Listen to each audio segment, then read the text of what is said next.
ESPN 1025 The Game. The pregame show is presented by TriStar Moving, Parman Tractor and Equipment, FreedomTireGuys.com, FanDuel Sportsbook, E2 Roofing, Hillside Medical, Social Furniture, and Screwball Peanut Butter Whiskey. It's been a good week for the Tennessee Titans.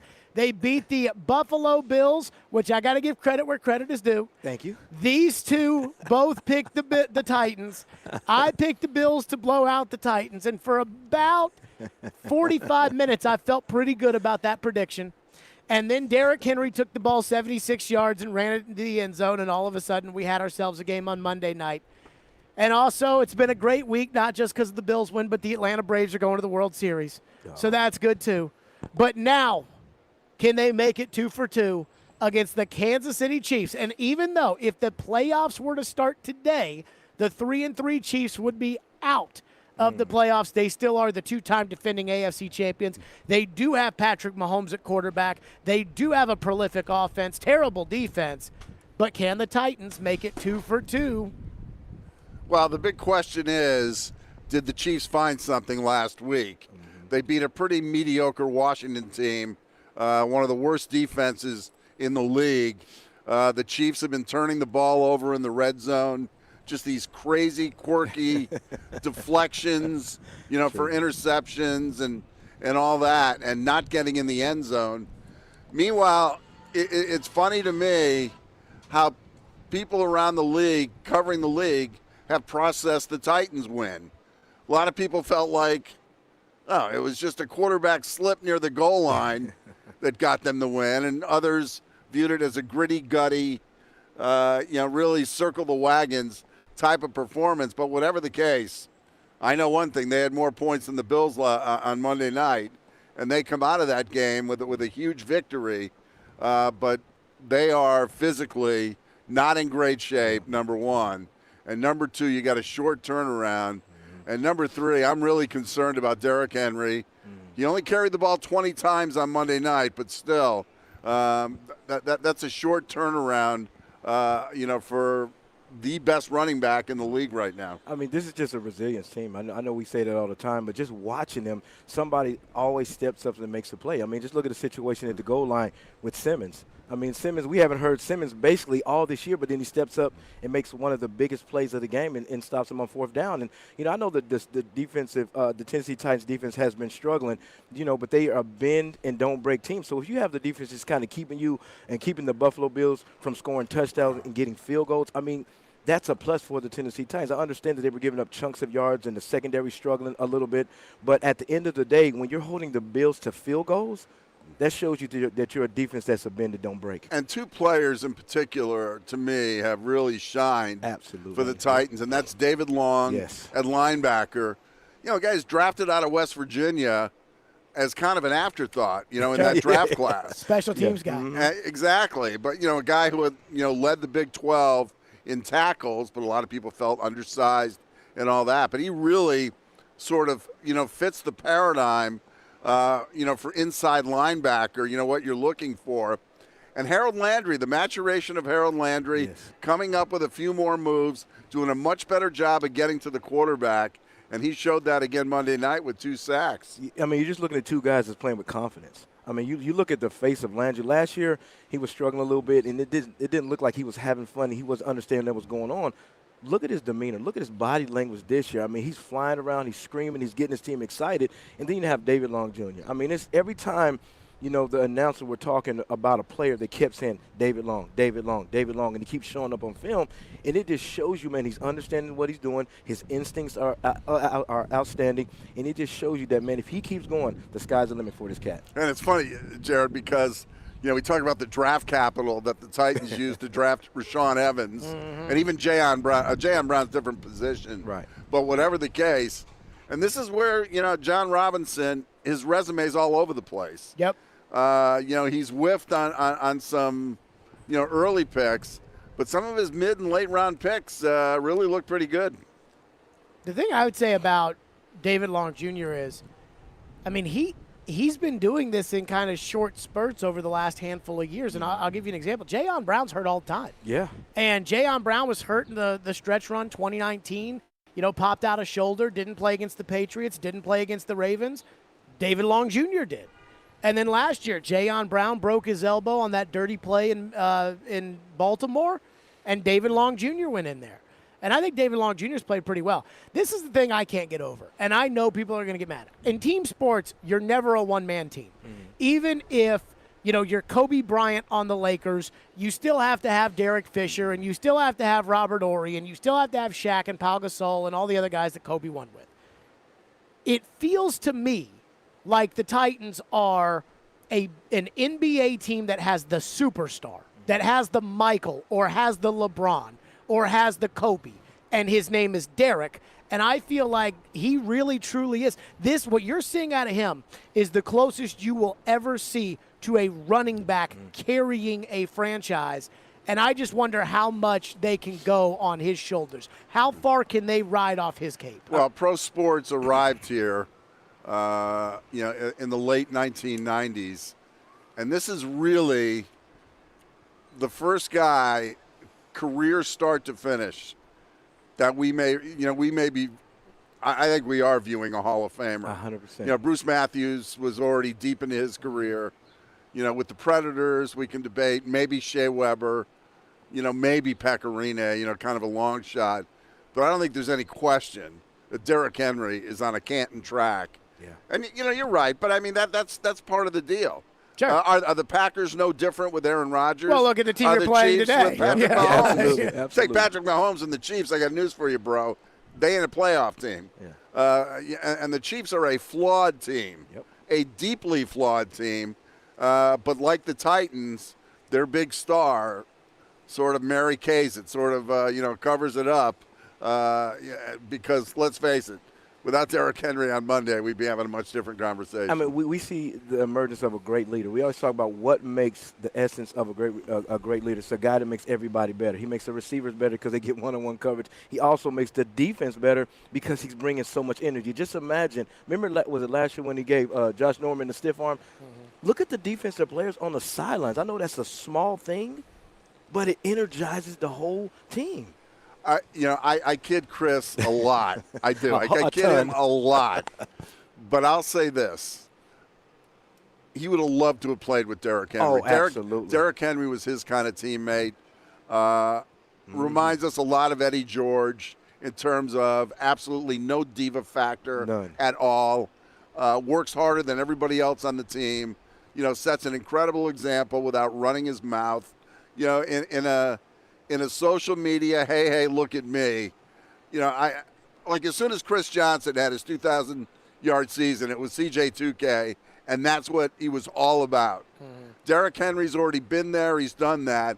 And all this kid talks about every week is winning. And he brings a grit to the team. I mean, even when he does his interviews and they lose a game, he just has an attitude of, hey, I'm going back to work. I'm not going to blame the coach. I'm not going to blame the scheme. I'm not going to blame absolutely nothing.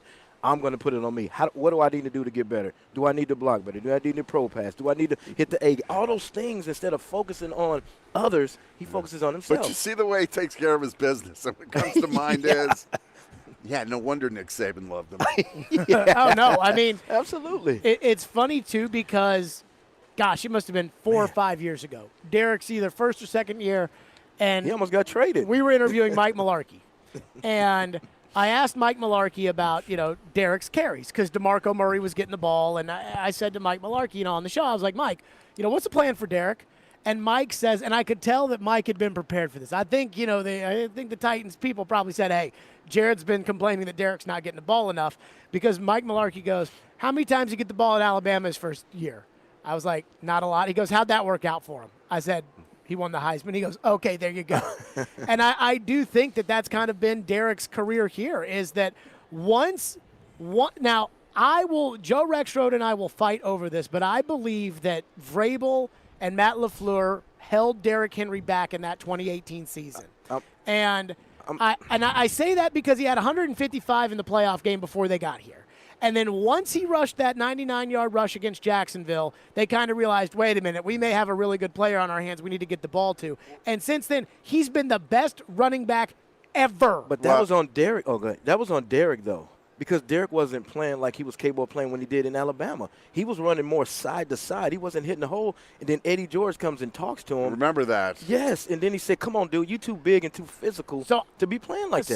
So I think that the Eddie talk was good for Derek, for sure. But I think it's overblown how big of a deal that was.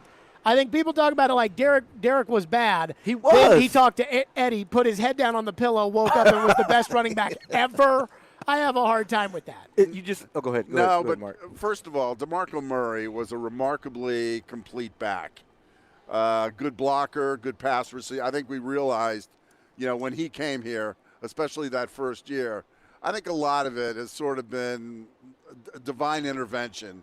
I think it was sort of a blessing that Derrick Henry didn't get a lot of carries his first few years here, because now on the back end, they've been able to overuse him. Yeah, I mean, just look at what he did when he first came in. They would come downhill. They would give him the ball and run a lot of the power. And then now they kind of put him in a situation to where he's just getting it real quick and hitting the hole fast. And I think that's totally the difference. So I am just a believer that the Titans, once they figured out what they had in Derrick Henry, been the best running back ever since that Jacksonville game. I understand that, but the thing about it is when Derrick first came in, he almost got traded. It wasn't that LaFleur wasn't putting him in a good position. Now, Floyd does deny that was the case. Yeah, he just wasn't running. He was running more side to side, as opposed to what I said before earlier in the show. He wasn't hitting the hole like he is now. And now when you do that and you're not playing with any confidence, you're not going to play like he is. I mean, look at his demeanor now and look at his demeanor back then. Totally different. The first game of the 2018 season, Titans went to Miami and lost, and it was that weird, rainstorm in the middle of the game, the 2 delays. It took 8 hours to finish. Mm-hmm. Derrick had like a 70-yard touchdown run that came off the board because of a phantom holding call by Jerome Boger. Right. And I've always wondered if they didn't call that holding penalty and you had won the game in Miami because Derrick had busted out a 70-yard rush, would Derrick have had maybe not a 2,000-yard season in 2018, but he really did most of his damage in 5 games, and he had a 1,000-yard season. So I'm thinking that we could be talking about somebody that was won 3 or 4 rushing titles. Had they done that with him. And to right now, I think it's gotten to the point to where literally everybody recognizes he's the chief. He is the guy on the team who, when push comes to shove, you want the ball in Michael's hands, you want the ball in Kobe's hands. True. They want the ball in Patrick Mahomes' hands. You want the ball in Derrick. Everybody's talking about his carries, and he's going to wear down later on. He reminds me of that commercial where it says "Ford Tough," but you hear the quote under that. He's built. The truck is built for that. Mm-hmm. He's built for that. Look at his off-season workouts. Look at what he's doing. He's running hills because he knows that when the season starts, he's going to be taking some punishment, and he's going to have to carry the team. Did you see what his trainer said in the Tennessean? His trainer says that he spends more time, like the trainer spends more time focusing with Derrick on recovery and mobility and things like that, because he doesn't need to get Derrick to work hard. Yeah, he doesn't need Derrick to push himself. He doesn't need Derrick to lift heavier weights. He wants Derrick to work on his mobility and his recovery, because how hard Derrick's going to work. And he said that the last 2 years that he has talked to Derrick, as soon as the Titans have gotten beat, that as soon as Vrabel's done talking to the team and they all put their hands in there and say, team on 3 or whatever, that Derrick has called him from the locker room in his jersey the last 2 years, talking about, all right, we need to get back at it tomorrow to get ready for next season. But, okay, let me ask you, how many games did Eddie George miss? I think Eddie missed a game. You know why? And I would laugh at him because he would do yoga. He would get an ice tub, and I'd be like, man, I don't need that. I'm a receiver. I look back at my career, I wish I would have did yoga. I wish I would have gotten the ice tub more, because there was a couple of games that I missed because of injuries. Derrick Henry's the same way. He takes care of his body. He eats right. He gets in the tub. He gets stem. All those things that I wish I would have done, because at the end of the day, you're taking punishment. You're getting hit. You're getting hit by 4 and 5 and 6 guys at a time, and your body has recovered. So for him to do that, to be a professional, to say, I understand that I'm taking a beating, but I got to prepare and say, you know what? I got to get the ice. I got to get the stem. I got to do these things, because next week I got to go at it again. That's what makes him a great player. Coming up next, let's go. We'll take a look at the 4 downs. We'll move the chains with our friends at TriStar Moving. We'll do that next. We are live again from Rock Bottom downtown. Jared, Chris, and Mark. It's ESPN 102.5 The Game. Tannehill trying to run for it, reaches across, touchdown. Can the Titans Titans collect another statement win on home field, or will Patrick Mahomes and the Chiefs flex their muscles against a battered Titans defense? Let's see how we all did with our assignment over the weekend. Tune in all day Monday for full reaction to Titans Chiefs. You cannot grab the jersey. We are Nashville's best sports talk. ESPN 1025 The Game and the Game Nashville app. Hey Nashville, it's Jared, and there's a new go-to for home furnishing. Social Furniture on the West Side is independently home-owned furniture store in Nashville. Forget the big box stores. Shop local, shop social. It's football season, and Social Furniture has the best lifetime guarantee motion furniture on sale now. Their sofas with recliners are push-button electric and wall-away with all colors to choose from for your comfort. Sectionals from $9.99, recliners from $3.99. Sectionals with Chase Lounge and all-electric recliners from $19.99. Social Furniture will have you football ready with all furniture that are plus leather, microfiber, and There's no waiting, and take home your new motion furniture today or with their same-day fine furniture delivery. Social Furniture has no down payments and no interest. You don't want to miss out on their best lifetime guarantee motion furniture sale going on now. Shop local, shop social. 5412 Charlotte Avenue near White Bridge Road, and tell them Jared Stillman sent you. Are you a father that is passionate about your fundamental constitutional right to parent your own child or children? Has your parenting time or your income been affected by COVID? This is Amanda J. Gentry, and I am a fierce defender of your constitutional rights. The courts in Tennessee are under an obligation to maximize equal parenting time. We do not live in an every other weekend world anymore. At the law offices of Amanda J. Gentry, fathers are extremely important, much like my own father was. Go to AmandaJGentry.com or call or text 615-604-6263. That's AmandaJGentry.com. Yo, this is Just From You City Vintage, here to provide you with all your vintage apparel and shoe needs. We partner with 1025 The Game to provide you all an exclusive discount today. Come to our shop today, located in East Nashville at 2503 Gallatin Avenue, and say The Game at checkout and get 10% off your entire order. If you're unable to make it in, we got some for you as well. All of our products in store are also available on our website at musiccityvtg.com. Just use promo code GAME at checkout and get 10% off your order.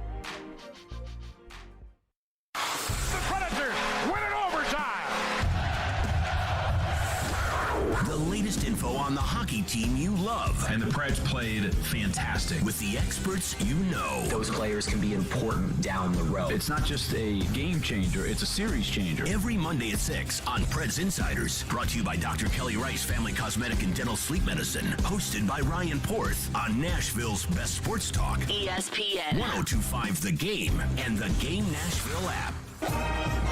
Hey Nashville, Vanderbilt football coach Clark Lee here, inviting you to tune in on ESPN 94.9 every Monday at 6 p.m. for the Commodore Hour, providing you with exclusive insights on Vanderbilt athletics. This is Greg McElroy, and you're listening to Nashville's best sports talk, ESPN 1025 The Game. Messages are coming in and out of my cell phone for people saying, tell Chris Sanders thank you. Yeah. For your Derrick Henry opinion. I still think that Vrabel, LaFleur, Stop it. They try. Think about this. Remember the Chris Mortensen report in November of 2018 that they tried to trade Derrick Henry? That would have gone down as one of the worst trades in the history of the NFL if they had actually. But we didn't know that at the time. Now Floyd at the time said that report was not true. That was true. That they tried to trade him. Man, he's about to be up out of here. I'm just telling you what he said. So anywho, but would have been one of the worst trades in the history of the NFL unless they'd gotten like 4 first-round picks in return for Derrick Henry. And even then, it may not have been a good trade considering what he's doing. It's time now to take a look at the 4 biggest storylines. It's time to move the chains, presented by TriStar Moving. First down. Moving the Chains is presented by TriStar Moving. TriStar Movers with 5-star service. First down, the Kansas City Chiefs, guys, are 3-3. If the playoffs were to happen today, the Chiefs would be out of the playoffs. Pittsburgh would be in. The Raiders would be in. The Bengals would be in. And the Chiefs would be out. It is early in the year, but the top 4 seeds in the AFC, Baltimore, Chargers, Titans, and Bills, and the Chiefs have lost to 3 of those 4 teams. What do we make of the 2-time defending AFC champion Kansas City Chiefs? I'm a little nervous, and the reason why I'm saying a little nervous is because they're in the same situation that the Tennessee Titans were in 2 weeks ago, saying their defense is struggling. They're not doing good on offense. All these things that are against the Kansas City Chiefs. So you better believe they're going to come out fired up. Mahomes want to get started fast. That those fast receivers are going to get started fast. So I'm a little nervous on that aspect. But the thing about it is their defense is terrible. I mean, they're ranked 28th in the league, and they're giving up 133 yards. So that kind of gives me that comfort level that we're going to go out and pound them. But at the end of the day, if they come out with energy, that's the only thing that scares me. Well, as we mentioned, defensive coordinators have figured out Patrick Mahomes a little bit. He is not putting up the sick numbers that we've seen in years past. They did do a good job of rebuilding their offensive line, but their running game is mediocre, even without Allaire. Williams is okay, but, he's not great. And as Chris mentioned, their defense isn't very good. They don't do a good job of rushing the passer. Hello. They're vulnerable against the run. Hello. Their safety, Sorensen especially, not playing very well in the secondary. So this is a team that definitely has, more than a few soft spots, and they've really relied on Mahomes to try to get them through it. I agree with you 100%. I mean, when your quarterback is struggling and your star player is not playing well, I think it affects the whole team. I mean, look at what he's done. He's completed 69% of his passes, which is good, over 1,800 yards. But here's the kicker. He has 8 INTs already. Mm-hmm. When you have 8 INTs, it just takes a lot of the air out of your offense because you can't have the rhythm that you had last year. So if the Tennessee Titans just hold him to field goals like they did with the Buffalo Bills last week, I think the Tennessee Titans they're going to win by a lot. So you hear that? I get a laugh already. Are we getting toxic fumes over here? Well, I mean, the thing about Chris Sanders is he says crazy things, but he's so enthusiastic and such a nice guy that everybody loves him. Yeah. Everybody just buys into it. Oh, my God. I talked to a Kansas City radio host I used to work with when I was in Louisville, and we were talking about kind of the Chiefs. And he said the Chiefs' offense has been historically good, except that Mahomes has turned the football over. And I don't know what the common thread behind Mahomes turning the football over is, but the Titans are going to have to get that figured out. Well, what it is, Jared, is that defensive coordinators are pushing Mahomes, back into the pocket, forcing him to throw off, his back leg, making him throw off balance. And when he does that, much like Josh Allen last week, he starts making some bad throws, and his accuracy suffers. So when he can't run around, and gosh, we remember that AFC Championship game when it was just ridiculous. It was like superhuman versus mere mortals. The thing about this league is the defensive coordinators are pretty good, and they will eventually figure something out. Yeah, and then also I don't think that they have the rhythm that they had last year. They just don't have the rhythm. You can just kind of look at Mahomes' body language.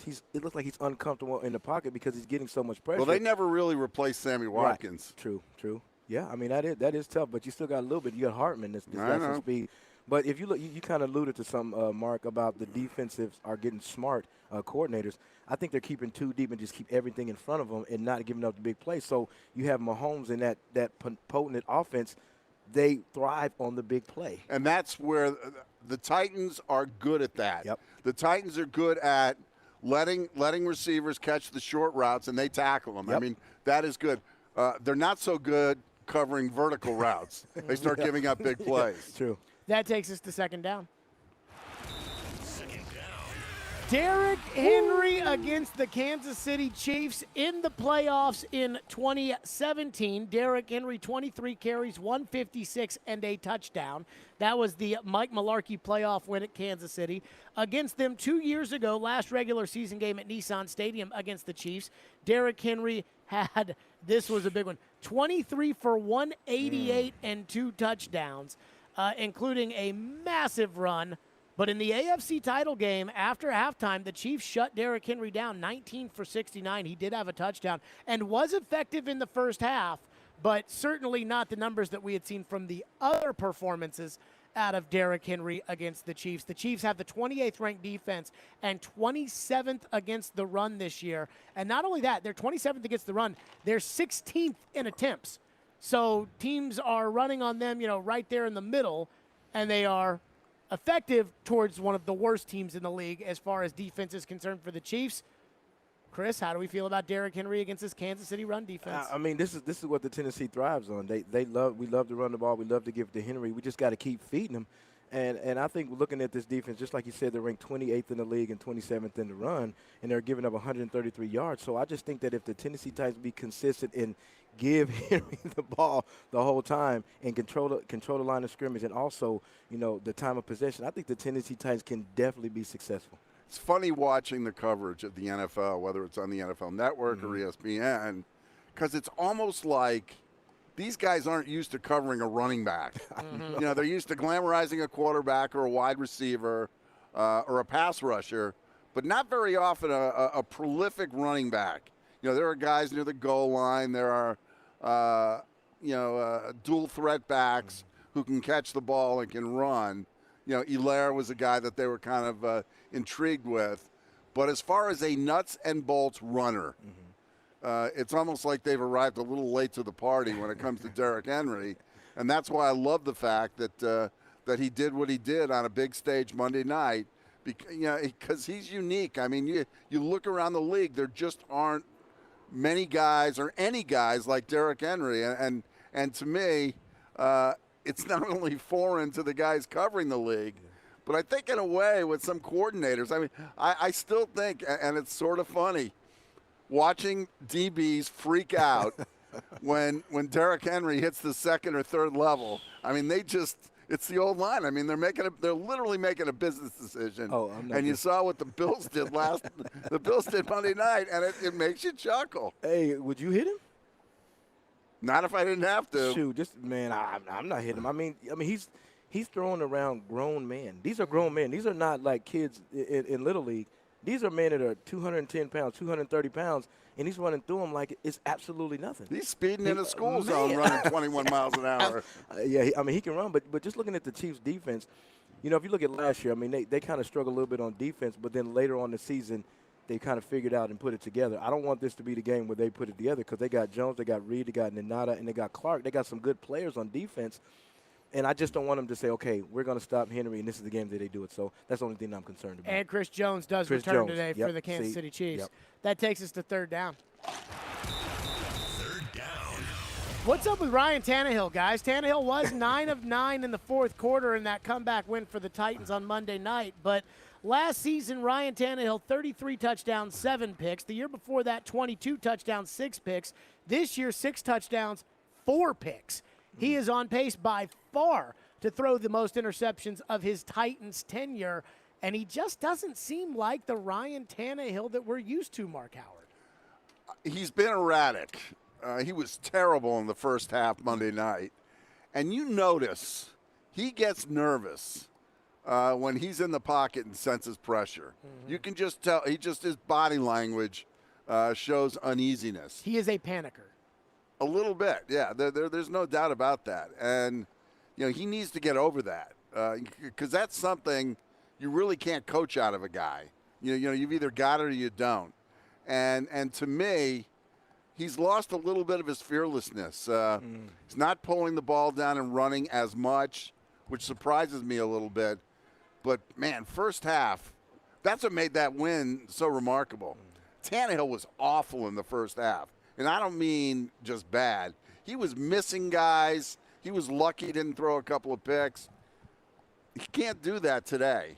If the Titans fall way behind, that could take Derrick Henry out of the game. I mean, it's going to take a lot to take Derrick Henry out of the game.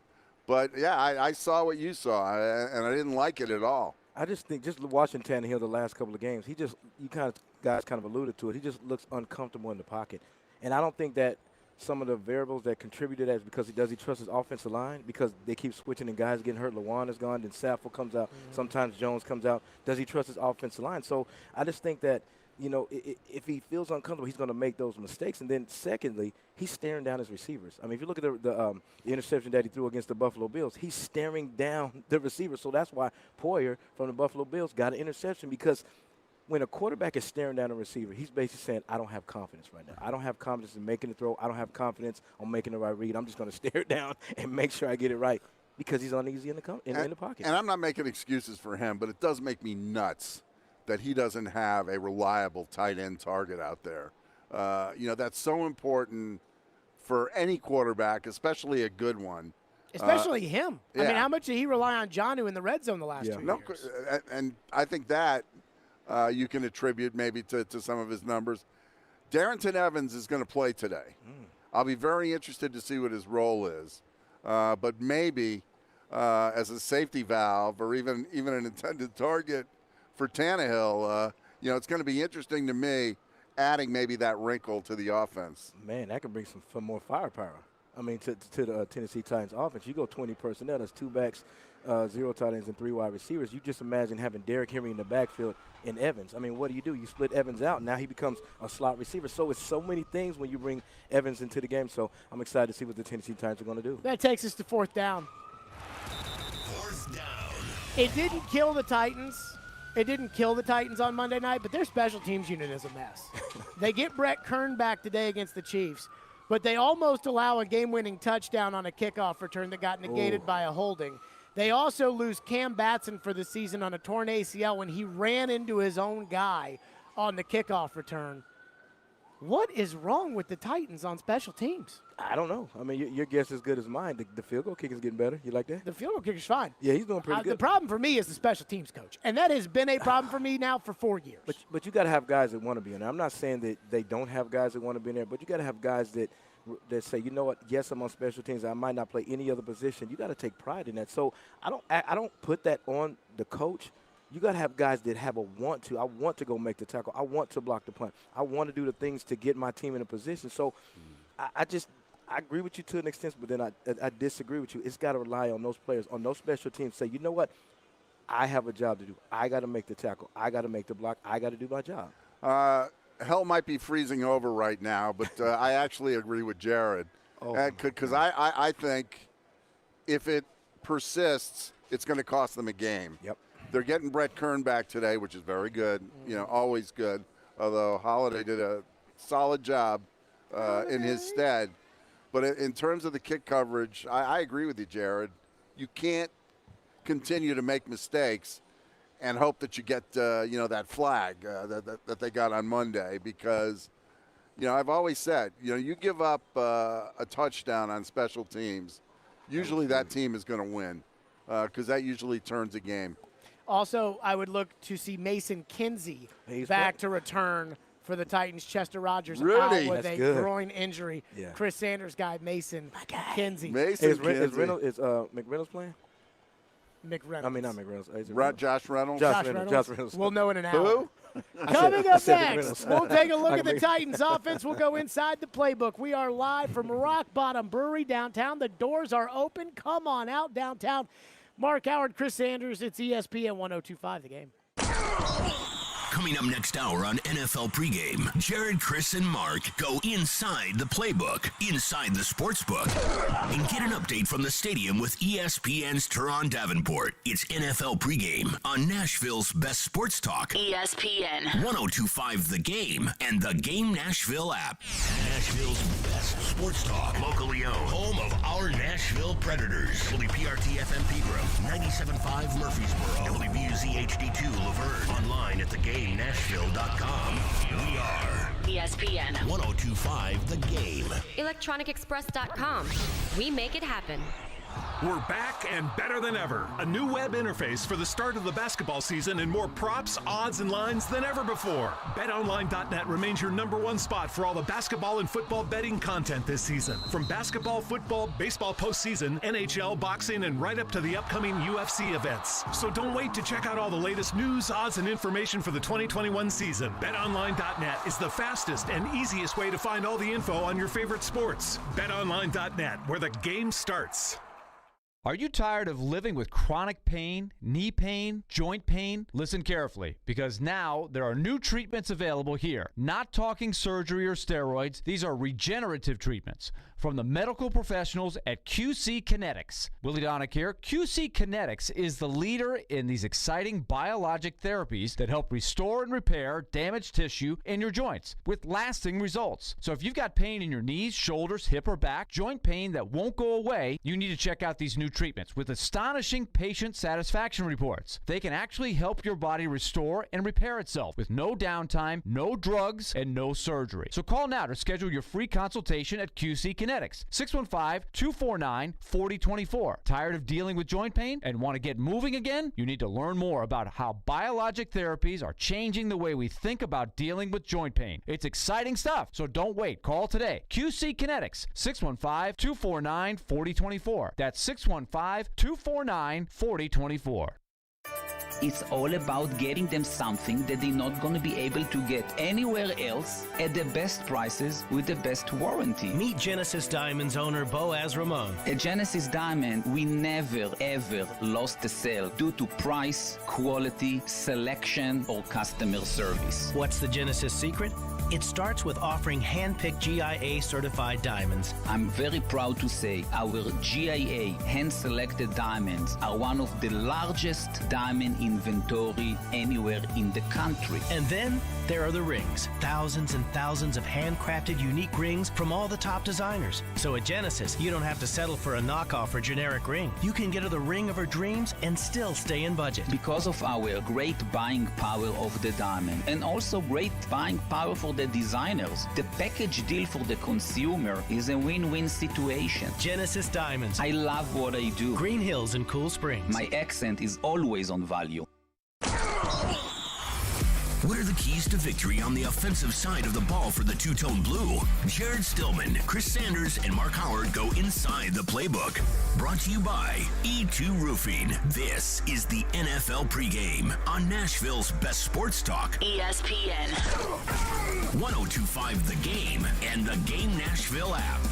I don't know about you guys, but here at Rock Bottom, I think we just heard someone on Broadway celebrating the Atlanta Braves National League pennant last night with the chop. I mean, I think that we heard something. But anywho, so it's time now to take a look inside the offensive playbook. It's time to take a look inside the offensive playbook presented by E2 Roofing. Inside the Playbook is brought to you by E2 Roofing. Trust the roofers with integrity. E2 Roofing, a veteran-owned and operated local Nashville realtor. Kansas City's got the 28th ranked defense in the NFL, 28th in points, 28th total ranked defense. It sucks. We watched them on Sunday Night Football against the Bills. We watched Lamar Jackson do whatever he wanted to against them as well. We saw Justin Herbert beat them. We've seen Derrick Henry rush for 188 yards against the Chiefs before. Chris Sanders, how do they do it again? I mean, even with this game, you can be the offensive coordinator. I mean, the Chiefs are ranked 28th or 27th in the run, and they're giving up 133 yards. What should we do, what should we do, Jared? Give the ball to Derrick Henry. Give it to Derrick Henry. But Matt LaFleur could not be offensive coordinator today, but anybody else could. And then the thing about it is when we get down there, we can't have field goals. We got to get touchdowns because everybody knows that the Kansas City Chiefs are going to score some points. So just like what we talked about, yes, the Kansas City Chiefs are ranked 27th in the run, but we got to establish the run early to control the line. I mean, to control the line of scrimmage. So I just think that if the Tennessee Titans do that, it's just simple. Give the ball to Henry, do what we need to do, and win the game. Well, for a couple of reasons. You got to keep the Chiefs' offense off the field as much as you possibly can, because the truth of the matter is, the only thing that stopped the Chiefs' offense this year has been the Chiefs' offense. Mm-hmm. It's not like they've been susceptible, to these great defenses. And like I said, I watched the Washington game, and it was like the Twilight Zone for 2 quarters, where the Chiefs would drive the ball inside the 10 and find a way to screw it up, and then finally. They corrected some of the mistakes and started scoring. But again, the Titans should be able to run the ball on Kansas City. Frank Clark is their best pass rusher. You're a little concerned about losing Lewan, and that again. And don't talk to me about Lewan being injury prone. I mean, what happened to him was scary. It was borderline awful, and there were a few seconds there where you were holding your breath, just hoping you were going to see movement. So, great thing, that Taylor, only suffered a concussion and there was nothing neurological below the neck, although, a head injury is nothing to undersell. But I think we all wondered, for a little while that this thing, could really be catastrophic. I think the kicker of the game, too, is Tannehill. I think Tannehill has to protect the football. If he gets hit and gets fumbles and throws interceptions, and gives that Kansas City Chiefs the ball, it could be a long day for the Titans Tennessee cannot Titans. turn They the ball cannot over turn today. the ball over. But They if you can't look, turn it over. I mean, if you look at the last couple of games, he's been throwing interceptions, but he's been fumbling and doing the things that you don't do as a quarterback. So if he fumbles and throws interceptions and gives confidence to the Kansas City Chiefs, I don't know. I think there's a couple issues at play here. One thing that really bothers me is the return of Chris Jones for Kansas City, because he may be the second best defensive tackle in the NFL behind Aaron Donald. And he really is that much of a game wrecker. I mean, he was really struggling with his health before the AFC Championship game. He played in the AFC Championship game, and I thought he dominated at times in the AFC Championship game. The second thing that bothers me is the wide receiving core right now and the injuries to the wide receiving core, because like the injuries to the secondary, and we'll get to that when we look at the defense, that's big, but they're basically replacing, outside of Fulton, not great players with more not great players. Right now at wide receiver, he's got A.J. Brown, and he's got nothing else. When it comes to pass catching right now, he's got A.J. Julio is very clearly hurt. Diminished Julio, He very clearly hurt. You've got, they don't want to play Josh Reynolds. They just lost Cam Batson. They've lost Chester Rogers. They have no starting tight end. Ferkser has been a ghost this season. Swaim should not be in the NFL. Jeremy McNichols He did catch is a pass, hurt. though. He caught a pass and fell down, which was good for him. Right. Jeremy McNichols is hurt. Like, I don't know who's going to catch the ball. And with Chris Jones in there, they're going to – if I was Kansas City, I'd load that box. I'd double A.J. Brown, and I'd be like, look, if Nick Westbrook-Akina beats me, then Nick Westbrook-Akina beats me. You think Rexrod's wearing a black armband today because Mekhi Sargent got waived by the Titans? Did he? Yeah, they had to. It was just kind of a roster shuffle. Yeah, but I'm sure they'll bring him back, But this falls on Todd Downing, and the reason why I say that is because he's got to put those guys in position to be successful. Look at what he did last week. He went in a bunch formation in a 3-by-1. That's 3 receivers to one side and another receiver to the opposite side. He was putting those guys in position. So now when you go to 3-by-1, a lot of those guys don't get pressed, so now they can have free releases and catch those passes and keep the chains moving.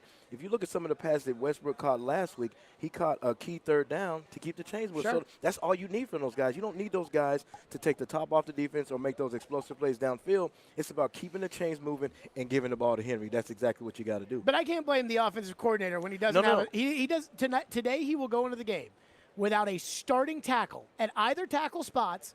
He will not have a really number 2 or 3 wide receiver, and he has no tight end. Todd Downing, it goes back to coaching. That's not his fault. No. Listen to what I'm saying. I'm saying it goes to coaching. I'm not saying it's his fault. I'm saying when you're coaching, you okay, my tackle's gone, whoever's hurt in that situation, then now I go into 12 personnel, 1 back, 2 tight ends to protect those tackles. Now, if you don't have those receivers that don't have those explosive plays, then now you go in a bunch formation so they don't get pressed and they have free release and catch the ball and get those the I chains love moving. Les Steckel, and I know you love Les Steckel too.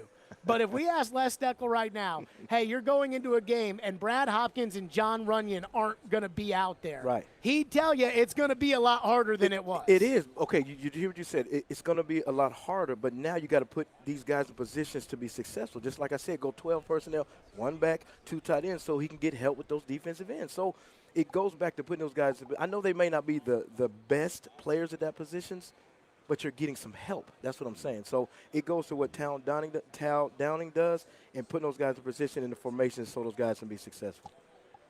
I think Todd Downing's done a phenomenal job with what he's had. And yeah, people absolutely. can sit there and say, how smart do you have to be to hand the ball to Derrick Henry? But it's been more than that. True, absolutely.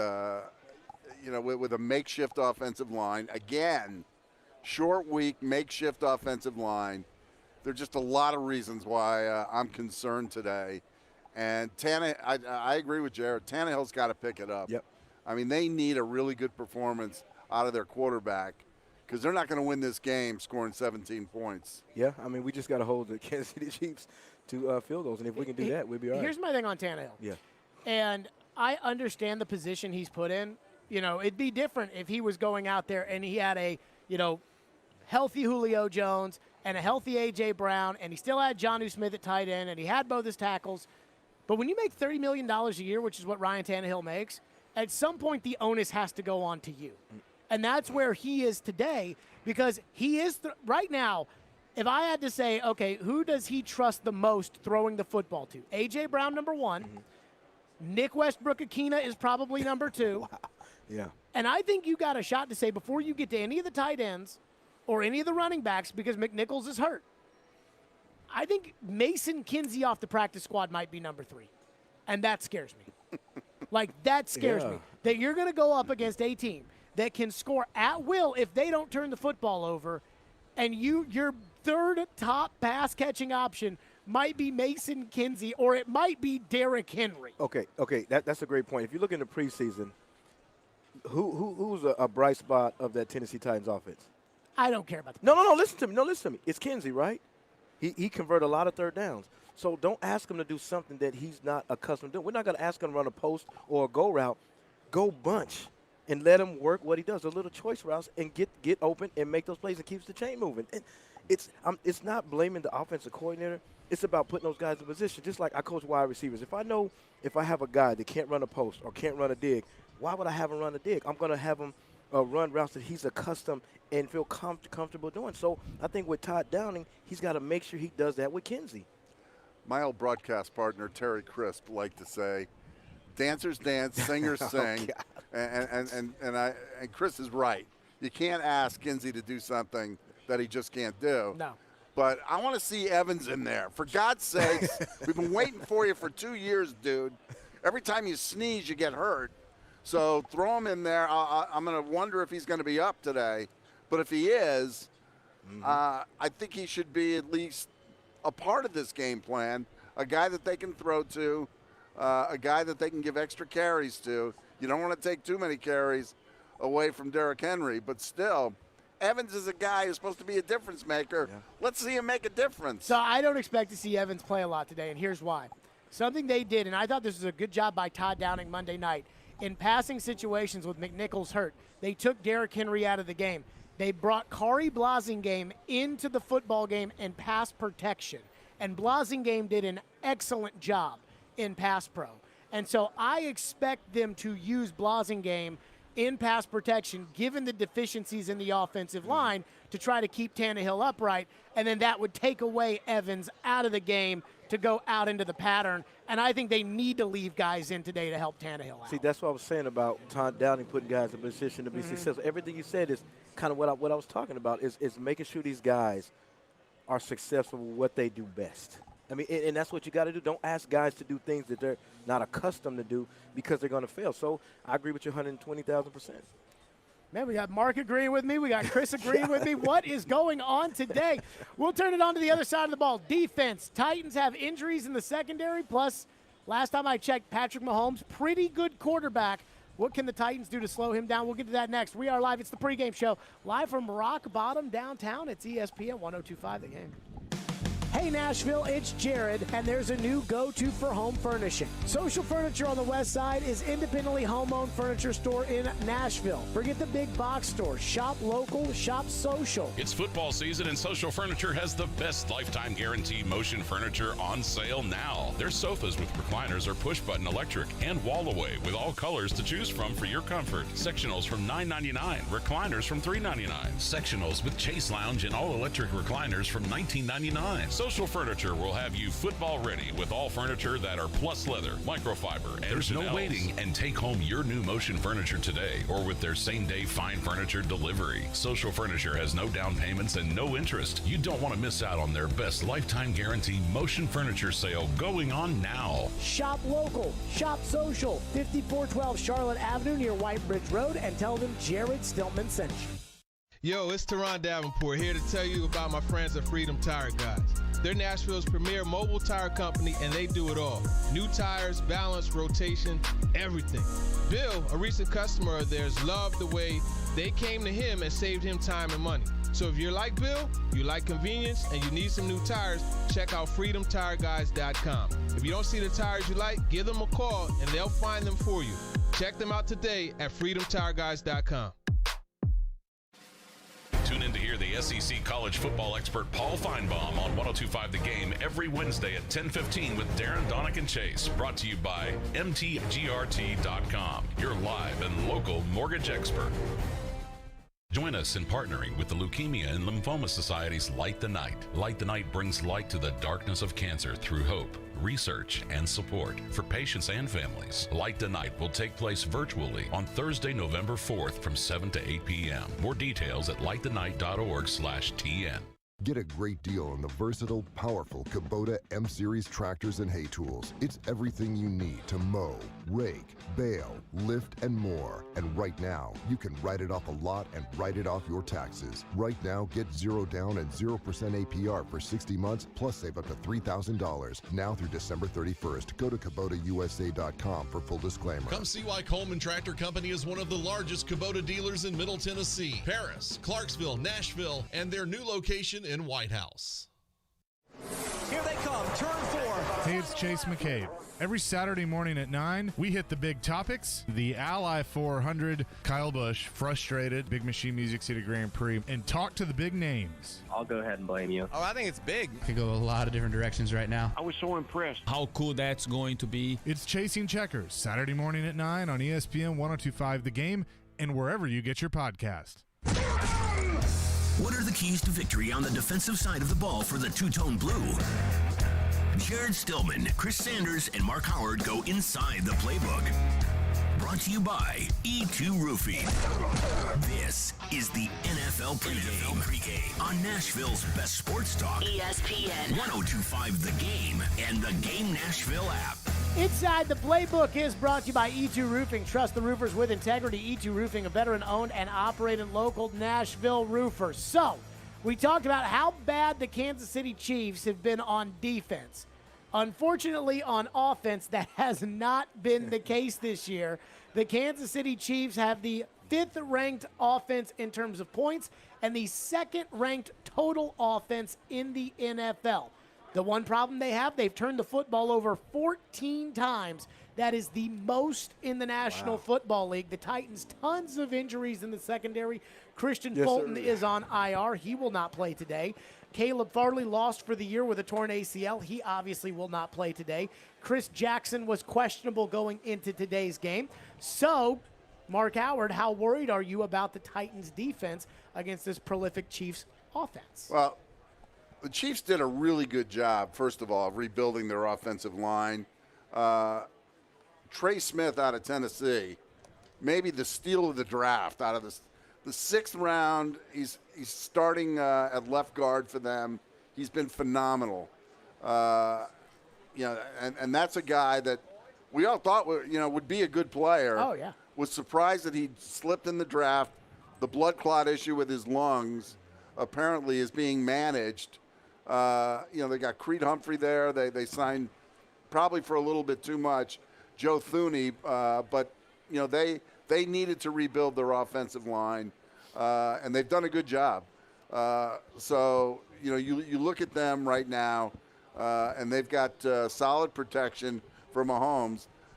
Harold Landry's going to need again to have a good game to at least get Mahomes off balance. You let him run around back there, he's going to have a field day.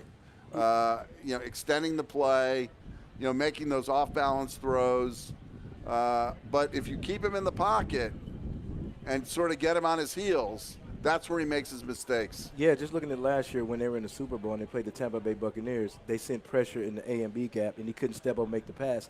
I think the Tennessee Titans definitely have to do that, make him feel uncomfortable, and don't let him make them crazy Superman throws and just, not allow that. But I think, too, the key is the secondary is going to have to come and play. I know a lot of guys are hurt. I know Fulton's not playing, and a lot of guys that are there are not playing. They just can't give up those explosive plays. You got Hill that's got 46 catches for 592. And then also we can't let Kelsey get loose. Kelsey, man, I mean, he's just a Titan killer. He's consistently make plays, and we got to find somebody to cover him. So if we don't give up the explosive plays and the Tennessee Titans can just hold in the field goals, then I think we can be okay. Well, and Hill, they move Hill all around, and, it's like, where's Waldo? and that's a guy that, will get a bubble screen or get a short pass and will kill you with yards after catch. Yeah, I think Anthony Midget, the defensive back head coach, or the defensive back coaches, I think that they got to make sure they keep everything in front. I mean, I know they play the cover 2 or cover 4 shell, and I just think that don't give up the big play. Yeah, they're going to make catches. They're going to make those little choice routes. But at the end of the day, if the receivers and the tight end catch the ball, make the tackle, have 6 and 7 hats on the ball, and let them earn it. Because if you let them earn it, Mahomes is going to get kind of impatient because he wants to make that explosive play. The Titans, meanwhile, have elevated Chris Jones, a defensive back. He's a dog. Up off the – that's their Chris Jones. Oh. Chris Jones have elevated him up off the practice squad to play defensive back. It looks to me like it's going to be Jack Rabbit Jenkins at one outside spot. Oh, no. Chris Jackson or Breon Borders at another outside spot. Are they going to bring Joseph back? Elijah Molden in the slot. And then, here's what I wonder, though, right? I'm with you that you got to keep everything in front of you, which means safeties have to get back, okay? Everything's going to be open underneath, and I'm afraid that they can just pitch and catch to Travis Kelce underneath all day. And I'm not sure the Titans have a DB or a linebacker who can cover him. Yeah. Well, the problem is you're going to have to decide to play death by 1,000 paper cuts and, just let him throw underneath, and hope he makes a mistake. Because otherwise, they're going to light you up. Rabbit Stu Jenkins, there doesn't seem to be a whole lot of Jack Rabbit left in him. He's just getting torched every week. It's unbelievable. Yeah, but, in my opinion, it looked like he's guessing. And when you're at a defensive back. No, he's gambling. Yeah, but it's much like sitting at the blackjack table. Yeah. And wishing the dealer is going to bust. But we knew that that's how Jack Rabbit Jenkins plays cornerback. But we kind of knew that coming in, that he's kind of a guy that wants to play aggressive and wants to jump on the. I actually don't think Jack Rabbit's that bad. Stop it.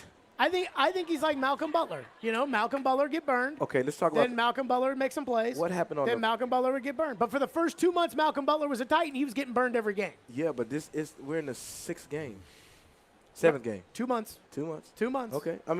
Still, but he's still going to make some plays. But at the end of the day, he's got to. I think if he comes with that big interception, I think he'll get his confidence back. But if you kind of look at him, there's no communication in the secondary. If you look at the play when they went against the Buffalo Bills, when they had the number 1 receiver out there, I think it was Sanders, and then you had Beasley come across, and they were in the cover 4 shell, and the number 1 receiver ran like a inside seam, and you had Beasley run the wheel route. All Jack Rabbit Jenkins had to do was give depth. They're not communicating with each other, so I don't want to give all the badness on him. They're not communicating in the secondary, because when you're in cover 4, you got to communicate, get depth. Beasley would have never caught that touchdown, before the half was over. I just think if you're the Titans, you got to make sure that Landry, Autry, Simmons, and Dupree get home. Now, Landry's been doing his job. Autry has been doing his job. Simmons has been good, but, they need more out of Simmons. They need him to be great, because that's what we were told he was going to be, was this, just complete game changer every week. Like a general manager said in one of these, anonymous GM things, that he's the closest thing to Aaron Donald in the league, and he's just not that yet. But they're going to need him to be that. Bud Dupree, and I know he's coming off the knee. He's questionable today, missed practice on Friday with the knee.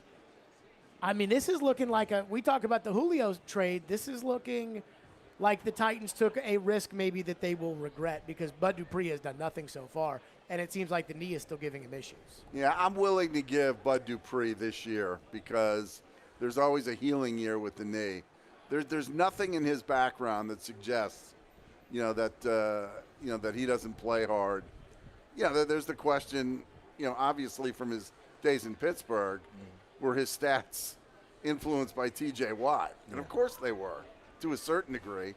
But Harold Landry, I think, is doing a phenomenal job, and hopefully we'll start to see some Bud Dupree. Yeah, with Bud Dupree, this is the reason why I would have never signed Dupree, is because he got hurt so late in the season. No, I'm just saying he got so hurt late in the season. If he would got hurt like the second game of the season, I've been okay, we'll do something. But he hurt the 2 games before the season. Aren't a lot of pass rushers out there. You got to take a risk. Yeah, but I would say if he had an ankle or something, when you have a knee with his position, you got to start and stop, and you got linemen leaning on you. That's kind of tough. So I just would have took a longer look to say, okay, you know what, I'll give him a pass this year, but he's got to come and do something. Well, unfortunately, the GM can't seem to draft. He's really only drafted one pass rusher, Harold Landry, and just refuses at the top of the draft to go get one. Yeah, but we were saying last year Landry needed to step up. So now Landry has stepped up. He has. I mean, he's been playing ferocious. Him and David Long and those guys, man, goodness gracious. Listen, they're consistently around the ball. A lot of JR's draft picks have been guys that have taken, 2-3 years to develop. Mm-hmm. And a lot of his draft picks have sucked. Dang. You got to ease into that. Or they need a couple more years to develop. I don't know. But the thing about it is, I agree with you 100%, Mark. How we've been trying to draft our edge rusher for years and years and years. We kept saying it over and over like a broken record. They keep trying to draft a damn tackle. And that goes back to my point. His picks have kind of sucked. Coming up next, we'll take a look who's out for the Titans in this game. We'll see if there's any big names and who's out for the Chiefs as well. Plus, Mike Vrabel's keys to the game. We'll get to that coming up. Again, we are live at Rock Bottom Brewery downtown. Come on out as it's Titans and Chiefs kickoff at noon. It's ESPN 102.5 The Game. With Fundbox, you can stop waiting and start doing. If your small business needs funds to grow, the time is now. Fundbox offers fast, easy access to small business funding up to $150,000. So hire that new employee, launch that campaign, buy that piece of equipment. Apply in minutes at fundbox.com, and you could get funding as soon as the next business day. Fundbox. Ready, set, grow. Credit line amounts, rates, and terms are based on creditworthiness and subject to change. Additional documentation may be required. Winter's a bad time for your furnace to go out, but it's never a bad time to call Lee Company. Our heating and air conditioning pros are available 24/7. No heat? Don't wait. Call Lee Company now at 615-567-1000. Our expert technicians will diagnose the issue and fix it right the first time. When you're cold, you need someone you can count on to bring the heat.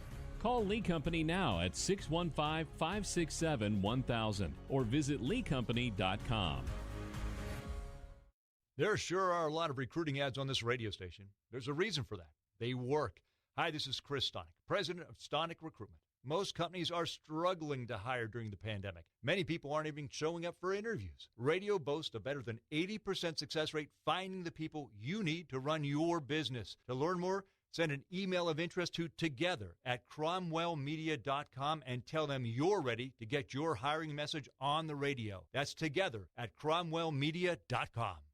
Week 7, folks. Oh, look at this matchup. Houston and Arizona. FanDuel Sportsbook is about to make it even bigger. Joe Rexroth here to let you know that FanDuel is giving new customers 30-1 odds on either team to win. This means you can end the NFL week, right, by winning $150 on a $5 bet. You know, it's funny because you look at Houston, Arizona, it's like, wow, that just sounds like a bad game. Well, one of those teams is actually really good. The Arizona Cardinals might be as good as anyone. Bet accordingly. Just do it on the FanDuel Sportsbook, the #1 rated sportsbook app in America, which is easy to use, safe and secure with fast payouts. It's sports betting made simple. See for yourself why it's America's #1 sportsbook. Sign up with promo code Joe102 this week before Houston takes on Arizona. You can win $150 on a $5 bet. Remember, promo code Joe102 so they know I sent you exclusively on the FanDuel Sportsbook app. You must be 21 or older and present in Tennessee.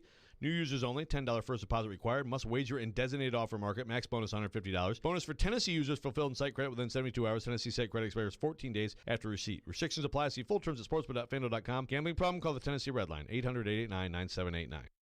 You're listening to NFL Pregame.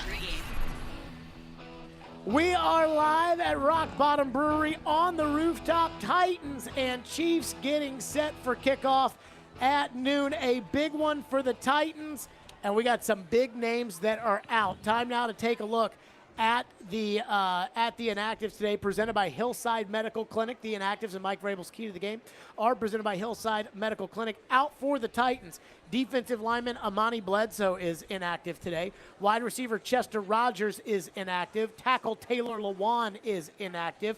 Outside linebacker John Simon is inactive. Linebacker Monty Rice is inactive. Safety Amani Hooker is inactive. Whoa, wow. And corner Chris Jackson is inactive today for the Titans. Ladies and gentlemen, boys and girls, get yourself set for another Dane Cruikshank experience today against the Kansas City Chiefs. Dane Cruikshank is not the guy I want to see in there today. I don't either. I don't either. I mean, with Hooker gone, my goodness, that is huge. So okay. So now you're the defensive coordinator. I'm putting another corner on the field. I'm not putting Cruikshank on the field. So who do you put? Okay, so here's how I do it. I'd go Jackrabbit Jenkins on one side. I'd go Breon Borders on the other at the outside position. Elijah Molden plays inside. My nickel back or my dime back is Chris Jones, and I am putting Greg Mabin on the field. Who's that? Before I put Dane Cruikshank on the Who's field. Mabin? Signed off the Mabin. Arizona practice squad. He's been on the practice squad the last 2 years for the Titans. Mabin. I'm trying to clone Kevin Byard before the game. I mean, They are just- but again, it goes back to Shane Bowen. God. He's got to make sure that he doesn't go in press coverage. You need to go in cover 4, cover 2, and keep those safeties back, whoever you got in. The only thing about this series is that if you look over the last 5 years, the AFC Championship notwithstanding, the Titans would go in against the Chiefs and you go, they're going to get killed. And they either find a way to keep it close or they find a way to win. Yeah. They won a game with Ken Wisenhunt as coach. It has been, what's that? They won a game at Kansas City with Ken Wisenhunt as coach. Yeah. He won 3 games Figure as the that coach of the one out. Titans. One against Tampa Bay, one against Jacksonville, and one on the road at Andy Reid and Kansas City. But this has been kind of a go-figure series. I mean, it hasn't really gone according to the way you thought. And in this particular situation, other than being at home, which is the only blessing for the Titans that they didn't have to get on a plane this week, in terms of personnel, this would have been a great bye week for them. I mean, they got a lot of guys hurt, but at the end of the day, man, I think the key for the Tennessee Titans this whole week of practice is getting guys healthy. I mean, you got a lot of guys out because you better believe the Kansas City Chiefs are in the same position that the Tennessee Titans were in a couple of weeks ago. Everybody's saying their offense is struggling. You know, their defense is bad, all these things. So you better believe that the Kansas City Chiefs are going to come out fired up, and make some plays to get this thing going. Bud Dupree is active today. Julio Jones is active today. At least those are, and I don't know how healthy either guy is, but that is at least a positive for the Titans. I mean, it is. Julio Jones, I mean, he made a big, spectacular catch last week, which was crazy. Did he? The one on the sideline. Where he hit the helmet and he made a catch. But, you know, I understand he's been hurt, and I understand he hasn't been in the game, but he's got to show up huge today because you better believe that the Kansas City Chiefs are going to load the box and go Imano on the outside. Chris, Yes. You didn't even have this term when you were playing. What's that? But in terms of load management, in terms of managing your body, how difficult a week is this for a guy like Derrick Henry, who obviously takes a pounding on Monday night and has one less day, you know, to get ready for another defense? I mean, it's tough because, you know, with him, he's consistently getting hit. And I think the key for Derrick Henry this week is you look, he sat out a couple of days of practice just to kind of get physically back. But mentally, man, it's tough because your body's aching, your body's sore, you know, and then you got to come in practice, and then you got a game on Sunday, 5 or 6 games later. You know, Mark Howard, it's tough. But the thing about Henry and these guys, they've been taking care of their body, and I guess the maintenance thing, what the heck does that mean, where you kind of sit guys out of practice? I think that kind of helps them. Well, that's load management. Load management. Hey, thanks, man. You went to Ohio State, didn't you? I did not go to Ohio State. But I went to a couple of games there. Yeah, but at the end of the day, I mean, they're going to have to go out and play football regardless of how they feel. For the Chiefs today, Chris Jones returns and Shavarius Ward returns, their corner. Out for the Chiefs, cornerback DeAndre Baker, fullback Michael Burton, linebacker Anthony Hitchens is out today for the Chiefs. Offensive lineman Austin Blythe, Prince Tega Wanobo. Say it again. No. And offensive guard, the doctor, Lauren Duvernay Tardif out today for the Chiefs. So no big names out for the Chiefs. And for the Titans, they got pretty much their entire secondary out today. Well, the Chiefs are going to be missing the quarterback of their defense. But, you know, really, you know, for the most part, it's going to be interesting to see if they can, you know, mount a pass rush against the Titans piecemeal, you know, put it together with a Band-Aid offensive line. So my buddy that does sports radio in Kansas City told me that Kansas City fans were actually rooting for Hitchens to not play because I guess the coach, Steve Spagnuolo, loves Hitchens, but that Nick Bolton, the rookie linebacker, is better than Hitchens, especially against the run, and he was afraid that if Hitchens was available, that they were going to want Hitchens to play. The coach was going to put Hitchens in there to play, even though Hitchens was bad for what they wanted. So I hear that, and I'm like, ugh. At least people that cover the team in Kansas City tell me it's probably a good thing that Hitchens is in there. Titans with a ton of injuries after that physical Monday night game against the Buffalo Bills. Mike Vrabel's Key to the Game, presented by Hillside Medical Clinic. What do you do in order to be ready, short turnaround after a physical game with all the injuries? Here's what Mike Vrabel said. I think as well as we could. I think that considering at one point in time we had 40, able bodies during that game on Monday night. 3 of them were specialists, 2 of them were quarterbacks. That leaves you with not very many guys to go out and play football. So we try to get healthy and try to get some guys ready that are going to be replacing some of those guys. There you go. So Mike Vrabel just saying, hey, nothing. Not enough bodies to finish the game essentially on Monday night. They will have bodies in there today, but they're practice squad bodies. Yeah. Stop. Did you hear what he said? They're practice squad guys, but they're still good players. You know what I'm saying? No, they're not. Oh my God. Well, they're not as good. Not as good. I mean, you act like. I mean, they're better than me, but that's the extent. They're not. That's my point. Yeah, but I mean, I understand that they're practice squad guys, but at the end of the day, they're still good players because they wouldn't even be on the practice squad. I understand that they're not as good as the other guys that are in that position, but at the end of the day, they got to step up and make plays. Whoever is in the secondary or who's ever on the offensive line, so they got to get it done. Yeah, well, I've always been sort of a designer label guy, and you want your designer label players, especially in the secondary, around when you're facing Kansas City, and not wearing and not going with your generic secondary, which is sort of what the Titans are looking at, and it's going to be a challenge for them. And again, how the defense plays, in my mind, is going to be predicated a lot on the offense, and just if the offense can sustain drives. We always talk about moving the chains, playing ahead of the chains and all that. The Titans' interior offensive line, Davis and Saffold should do well against Kansas City's interior defensive line, which is a good sign for the running game. Now let's see if they can do it. Yeah, I just want to talk a little bit about the defense again. I don't want Shane Bowen to start blitzing, and then all of a sudden he's asking those cornerbacks to go man-to-man on the outside. I mean, that's just – you don't want to do that because if you do that, Tyreek Hill and Hartman's going to run right by you. I'm okay with blitzing if you're willing to deal with the consequence if you're going to give up a touchdown. I think that they absolutely are going to blitz because they want to make Mahomes feel uncomfortable. And we talk about chemistry with quarterbacks and wide receivers all the time. I think that because the Chiefs completely overhauled their offensive line, and I think their line has had problems early on in the season, I think there's chemistry issues between Mahomes and the line where he doesn't trust them to do all his running around as much, and that's what makes him uncomfortable, and that's why he's turning the football over. Well, and here's the other thing about Mahomes. As good as he is, he's got some quirks. Yeah. And one of them is he kind of ignores his secondary receivers. He loves Kelsey, he loves Tyreek Hill, but some of his other receivers, that are out there, he doesn't throw to them as much. And that's sort of been a thing with him and has led, in part, to the 8 interceptions. So I don't know how that plays into today, but it's certainly a thought for Shane Bowen, as far as his defensive plan. Yeah, and then also we don't want Mahomes to keep extending the play because when he extends the play, that's where he's at his best. He's looking downfield. He's looking at his second and third and fourth receiver. So if we can get on him quick, we get Autry, Dupree, Simmons, and put a lot of pressure on him, then he has to make quick decisions.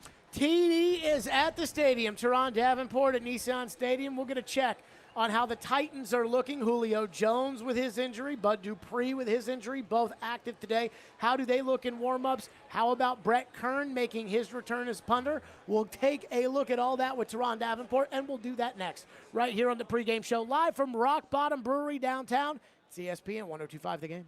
Creating the finest award-winning tequila means starting with the best ingredients. Camarena Tequila is 250 years in the making from Arandas, Jalisco, Mexico. You see, at Camarena, they wait for their 100% blue Weber agave to reach maturity before harvesting each and every plant by hand. This allows them to consistently produce one of the smoothest and best-tasting tequilas in the world. Experience Camarena Tequila today, available at a fine liquor store near you. Camarena Tequila is the official tequila for the Nashville Soccer Club. We're back and better than ever. A new web interface for the start of the basketball season and more props, odds, and lines than ever before. BetOnline.net remains your #1 spot for all the basketball and football betting content this season. From basketball, football, baseball postseason, NHL, boxing, and right up to the upcoming UFC events. So don't wait to check out all the latest news, odds, and information for the 2021 season. BetOnline.net is the fastest and easiest way to find all the info on your favorite sports. BetOnline.net, where the game starts. Tune in every Monday at 8 a.m. and Friday at 3:15 to hear News 2's Corey Curtis take on all things Nashville sports, including the week's NFL games. All brought to you by Invigorate Health in Mount Juliet. Look and feel your best with IV therapy, medical weight loss, testosterone, body shaping, and more. We blow the doors off of every long-held kept industry secret, every secret that other stores don't want you to know. At Genesis, we're excited to share with you. Genesis Diamonds Vice President David Cooper talking about how Genesis reveals all of the long-held secrets of the jewelry industry. We love being completely transparent. We teach you the things other stores do not want you to know. We make you a really dangerous customer for every other store in town. So, before you buy a diamond anywhere, come get the real scoop on diamonds at Genesis. You have nothing to lose. Nothing gives us more pleasure than to teach every person that comes in, not just about diamonds, but how to buy diamonds like a professional. Genesis Diamonds, teaching you to maximize value and get her the biggest, highest quality diamond at a no-nonsense price. It's that light that goes off in my guests' eyes when they have that aha moment, when they not only see the difference at Genesis Diamonds, but they can feel it. Genesis Diamonds, voted best jewelry store and best place to buy an engagement ring year after year. Green Hills and Cool Springs. Join us in partnering with the Leukemia and Lymphoma Society's Light the Night. Light the Night brings light to the darkness of cancer through hope, research, and support for patients and families. Light the Night will take place virtually on Thursday, November 4th from 7 to 8 p.m. More details at lightthenight.org/TN. Later today, it's our NFL Game of the Week, brought to you by Red Spirits and Wine in Bellevue. Hurts taking a deep shot. He's got his man. Wes Watkins, big gainer. Jalen Hurts and the Eagles visit Derek Carr and the Raiders.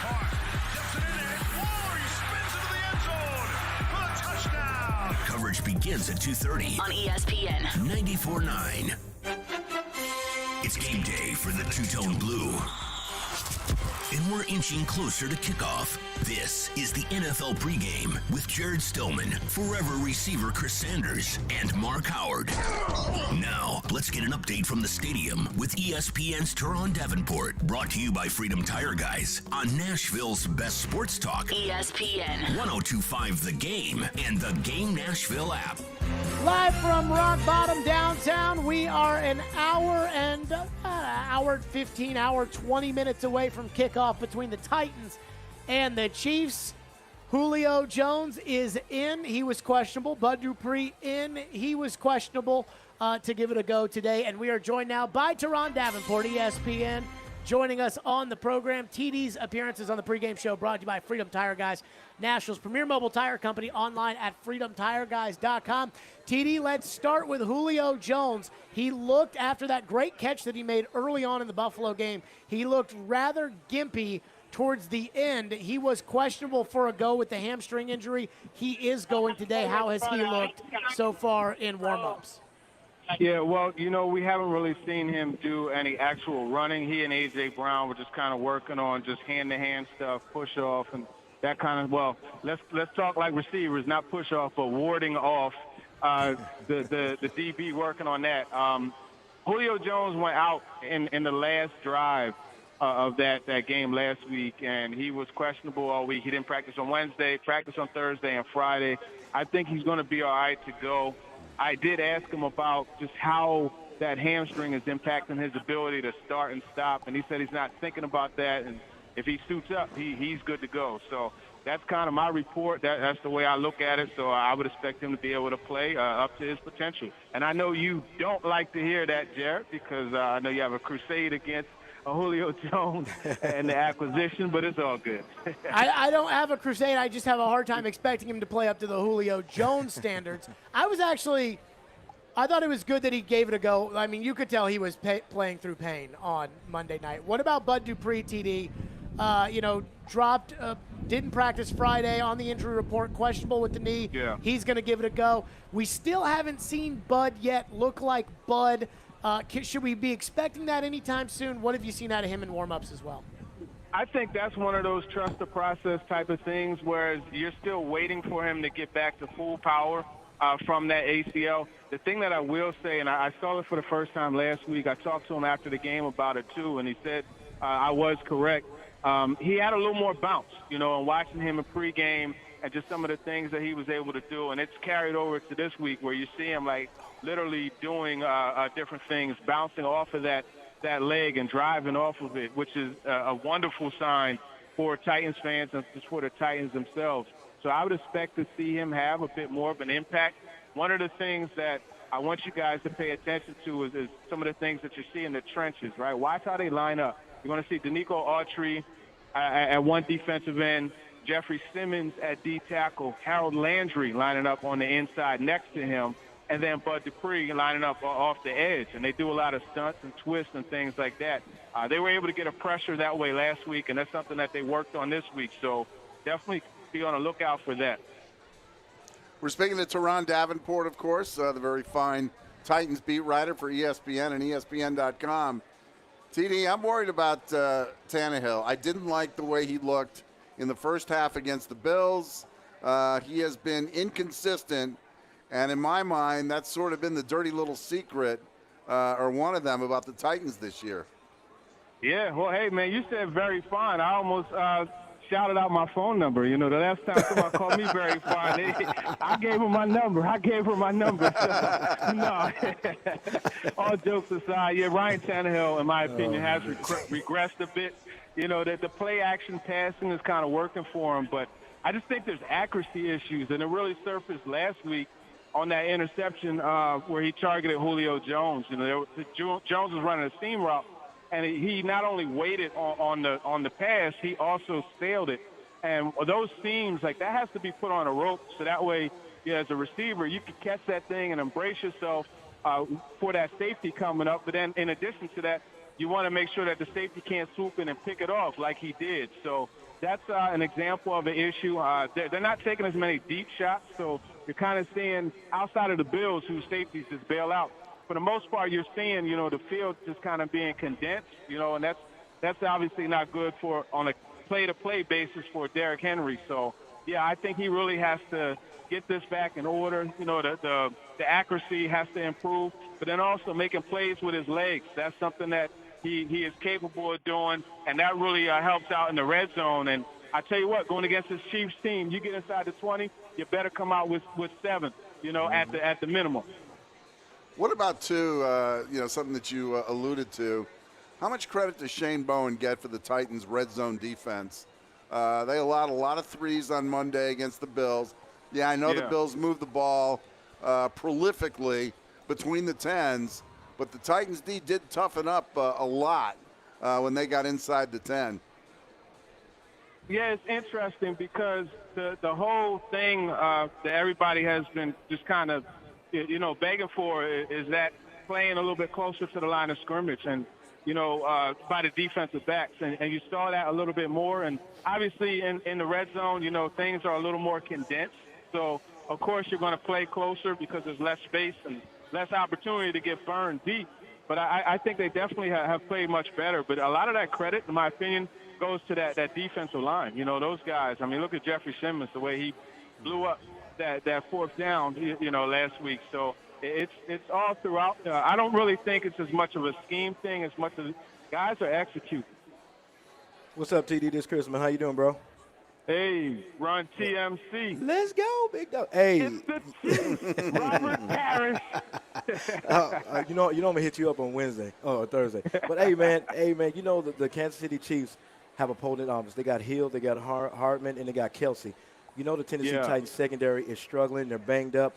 What does Coach Midget and Coach Shane Bowen need to do to keep from giving up their explosive plays? Yeah, and they're even more banged up, right? Without Amani Hooker, who has the groin, and Chris Jackson's inactive too. So that means Breon Borders and Greg Maben You know, I'm getting choked up thinking about it. No, I'm kidding. Breon Borders and Greg Maben, you know, they're lining up at right corner. So I don't know, man. If I'm the DC, I'm saying, hey, look, we got to zone this thing up. But what happens when you go zone? You got Tyreek Hill blazing through the zone, right, stretching that out, and Travis Kelce working underneath. And then you got Mecole Hardman that they do a lot of those, like, now routes and those type of things with. So it's kind of pick your poison. That's literally what Shane Bowen said when I asked him about defending this offense, you know, where you got the deep threat. You know, how do you figure out what you're going to devote to stop what, right? Because Kelce, I mean, you've seen him. I haven't seen a tight end make a cornerback fall before with his route running, but he did that to Ward, Denzel Ward, last year against the Browns. I mean, that dude is a route technician. He puts his own sauce on routes, and he just runs them excellent. And that's something that is really tough to cover as a linebacker, as a safety, just as a defender, period. So you got him working, and he does such a good job of settling into windows. So it's tough going zone. But then you go man, and they don't have a man that can run with Tyreek Hill. You know, I talked to Caleb Farley before the season started, you know, and he said he welcomed that challenge. And I was really looking forward to seeing this game and seeing him run with him. But obviously that's not happening. So it's a tough situation for the secondary. They just, you know, it's one of those things where you just got to hold on tight, you know what I mean, and plaster and do those things because, you know, Mahomes does an excellent job of extending plays and making those guys turn their routes up. Yeah, just kind of looking at the Tennessee Titans offense, everybody knows that Henry is the breadwinner and the guy that's going to make those physical runs. Now we got Evans. What role can Evans play in the backfield or even being spread out at the wide receiver? What impact can he have on this game today? Yeah, he brings a level of explosiveness to the screen game.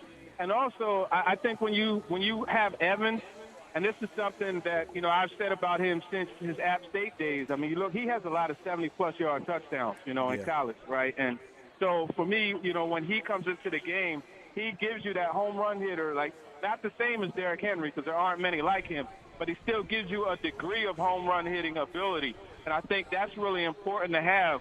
But also, not to mention, you know, you could go empty, right? And like you could line up with him in the backfield or motion him outside and go empty. And I'll say this, when the Titans played the Bills, like in that preparation up to that point, he wore number 1. You know what I mean? And he wore number 1 to mimic Emmanuel Sanders. So rest assured he has some receiving ability. He went to App State as a receiver. So I think that gives you just a hidden matchup there that you could take advantage of. TD, how would you line them up at receiver right now, given the injuries that they have? I mean, I know we've talked a lot about the injuries at DB, but what about wide receiver and kind of with Chester Rogers out? Will we see Mason Kinsey in the passing game more? Will they slide Nick Westbrook-Akina in? What do you kind of foresee there, and the tight ends? Yeah, I think we're going to see a little more Mason Kinsey, and I think it's a great opportunity for him to step up as a slot receiver. And, I mean, Charles Rogers was pretty much, that was their guy in the slot. Sometimes they'll go trips, you know what I mean, and you'll have A.J. and Westbrook-Akina, you know, at number 3 and 2 in that trips. So that's something. I mean, I think you see Ferguson working some slot as well. And these are all opportunities to just find, like, against a team like the Chiefs, you have to find a contribution from guys other than the expected ones because you have to elevate your offense to a different level to score with these guys. So I think, you know, getting those chain-moving type of plays from Mason Kinsey on third downs will be huge. I think, you know, more tight end trips, you know, bunch type of stuff to allow these guys to get open quickly because Chris Jones, you know, collapsing that pocket, he does that. That's what he does, you know. So you got to get that ball out of your hands quickly. TD, as always, we appreciate you. We'll look forward to your breakdowns all week long. And, of course, the Talking with TD podcast. Appreciate you, TD. TD, you're the man. Yeah, for sure. Appreciate you guys, man. Take it easy. You look like Alex English. Tehran Davenport, presented by presented by Freedom Tire Guys online at freedomtireguys.com. Did you hear the name he called me, man? What's that? He called me Robert Parrish. Did you hear that? He insulted me on the air. You call him Gary Coleman. You call him Gary Coleman. I love that guy. That's my guy, man. Wow. Does he mean looks-wise? I say he looks like – what's that guy that used to play for the Rockets? Sam Cassell. Sam Cassell. He looks more like Sam Cassell. Sam Cassell's got some rings. Yeah. That's about all he's got. I mean, I wouldn't want anybody to compare me to Sam Cassell. Chris will compare me to John Candy, and I'd rather have that than Sam Cassell. Wow. Coming up on the other side, we'll have our picks to click. Goodness. Who's got a click for a Titans victory? Plus, why today's game should only be viewed as a bonus for the Titans. We'll get to that coming up next. It's the pregame show live from Rock Bottom on ESPN 102.5 The Game. Coming up next hour on NFL Pregame, Jared, Chris, and Mark make their picks to click and final predictions for the upcoming game. We're inching closer to kickoff, and you're listening to NFL Pregame on Nashville's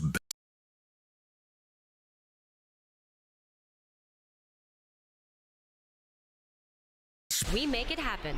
Hey, Robbie Stanley here, and NFL Week 7 continues on, and FanDuel Sportsbook wants you to get the most out of every play, and that's why they're giving everyone a $10 risk-free bet every week, and all you got to do, bet a same-game parlay bet with 3 legs or more, and if your bet doesn't win, FanDuel will pay you back up to $10. You got the Titans and the Chiefs this week here locally, and I like the over in this game. Give me Patrick Mahomes over on the passing yards, Ryan Tannehill over as well, Derrick Henry over, but you take it any way you want to take it. Offers like this are why I love betting with FanDuel Sportsbook. It's America's #1 sportsbook. It's easy to use, safe and secure, and you get your money quickly in as little as 24 hours. So if you're new to FanDuel Sportsbook, sign up today with promo code ROB to also receive 30-1 enhanced odds on the Sunday afternoon matchup between Houston and Arizona. Win $150 on a $5 bet. Once again, that promo code is ROB, exclusively on the FanDuel Sportsbook app. Must be 21 or older and present in Tennessee. Refund issued as non-withdrawable SAC credit that expires in 7 days. A max refund of $10. Restrictions apply. See terms at sportsbook.fanduel.com. Same game parlay available for multiple sports in all states on mobile and web. Got a gambling problem? Call the Tennessee Red Line at 1-800-889-9789. Treating erectile dysfunction with acoustic wave therapy has been getting a lot of attention lately. But you should know that some are promising results we just haven't seen and charging a lot of money for the treatments as well. This is Kim for the Tennessee Men's Clinic, and if you're looking at acoustic wave therapy or any option to help your ED, you really should call us first. Unlike wave therapy only clinics, the Tennessee Men's Clinic wave therapy protocols do use acoustic wave technology, but we also often combine it with other treatments that can give most of our patients far higher satisfaction rates. There is no surgery nor any type of invasive procedure required. And even better, depending on your treatment strategy and with our urologist and provider's guidance, you can likely have sex the day after your appointment. We even have other treatments that can help you last up to an hour. Plus, for a limited time, we're waiving our normal appointment charge, which includes a PSA and T test, and offering a free ultrasound, altogether nearly a $400 value for free. So make an appointment today. Call 615-208-9090 or go to TennesseeMen'sClinic.com. Visit our website to learn more, including side effects, treatments, extra results vary. Choosing the right window treatments for your living space is serious business. Why struggle on your own when you can have the expertise of a seasoned design consultant in the comfort of your home, free of charge? For over 40 years, 3-Day Blinds has been making sure treatments have the perfect look to fit your style. We bring the showroom to you. We design, we measure, we install, and you relax. Right now, get 50% off the second treatment of select blinds, shades, or drapery. Schedule your free, no-obligation in-home design consult. Visit 3dayblinds.com. That's 3dayblinds.com. Nashville's best sports talk, locally owned, home of our Nashville Predators. WPRT FM Pregame, 97.5 Murfreesboro, WBUZ HD2 Laverne, online at thegamenashville.com. We are ESPN 102.5 The Game. This is NFL Pregame, and it's time for Jared Stillman, Chris Sanders, and Mark Howard to make their picks to click. Brought to you by Parman Tractor and Equipment on Nashville's best sports talk, ESPN 102.5 The Game and the Game Nashville app. Time now for Picks to Click, presented by Parman Tractor and Equipment. Who's got a click for the Titans to walk out of Nissan Stadium with another victory?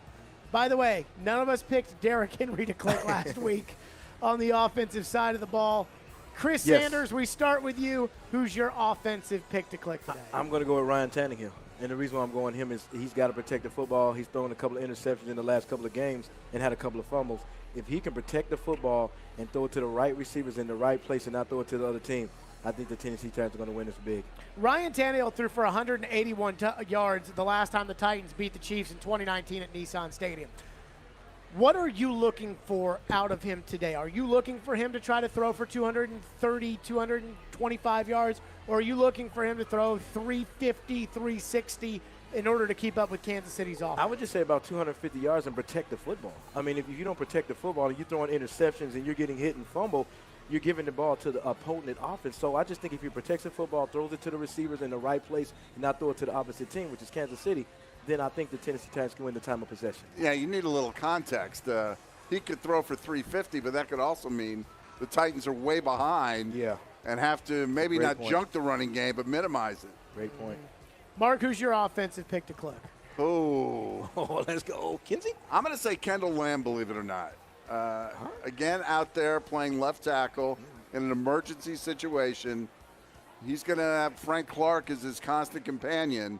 And if he can keep Clark off of Tannehill, I think that enhances success for the Titans offense. That's good. I am worried about Kendall Lamb because I'm not sure he's very good. By the way, they did not allow a sack against Buffalo, which to me might have been the most stunning stat of Monday night. Lamb held his own when he had to go in the game. I mean, you got to give credit where credit is due. Kendall Lamb held his own. I am worried, though, about the offensive line today with Chris Jones returning and Frank Clark. My offensive pick to click is Derrick Henry. Whoa. And here's why I'm going to go with Derrick Henry. Because I think one thing that Titan fans maybe haven't fully grasped yet is that, in sports, every team has their best player. Like, even when you're not good, you have a best player. Mm-hmm. But when you've got a good team, your best player is normally a superstar, one of the premier players in the league. And right now, that's what the Titans have. He is carrying this team right now, literally carrying them. They're not a good team without him. They are a 3 or 5 win football team if Derrick Henry is not the running back. And so to me, I went into last week thinking, okay, Sean McDermott in Buffalo, they're going to come in here, and the one thing they're not going to let happen is Derrick Henry take the game over early. And so Tannehill was going to have to be effective early to use the pass to set up the run. And I'll be darned if Derrick Henry didn't take a carry in the first half and just run 76 yards up the middle for a touchdown. When the Titans beat the Chiefs in 2019, Derrick Henry had an 80-plus yard run. He's going to have another one of those today. He had 188 yards on the ground. He's going to have another one of those today. I mean, he's at the point now where 150 and 3 touchdowns doesn't even wow us anymore. It's like that's what we expect out of him. They're going to need one of those Derrick Henry-level performances today to have a chance before we get to anything about the defensive line or the secondary or Tannehill. None of it matters if Derrick doesn't carry the load and do the Derrick thing today. Well, and you're right. And the Titans' offense has not been what we thought it would be. We thought this would be a pick-your-poison offense where they could beat you through the air, through play action. They could beat you, with a solid pass-catching tight end in Ferkser. That hasn't materialized. It's all you're right. It's all fallen on Henry. Occasionally, the wide receivers, but really on Henry. And, good for Todd Downing that he's figured out a way to adapt. But there are most people around the league that are saying, fine, ride Henry. But what he's doing right now, they don't believe is sustainable. That's because they've never seen it before, because nobody's ever done what he's doing right now. I was listening to you on the radio last week, and you said something so profound that I just stopped in my tracks. You said it is an honor to watch what we're seeing every single week. Yes. This is greatness, what we're seeing. I mean, when he started early in his career, it was like, oh, he looks terrible. He's too big to be running that soft. But to get the opportunity and the honor to actually witness. Oh, I thought you were talking about the show. The show? Oh, that's an honor, too. But just watching him, what he's doing, I've been watching football a long time.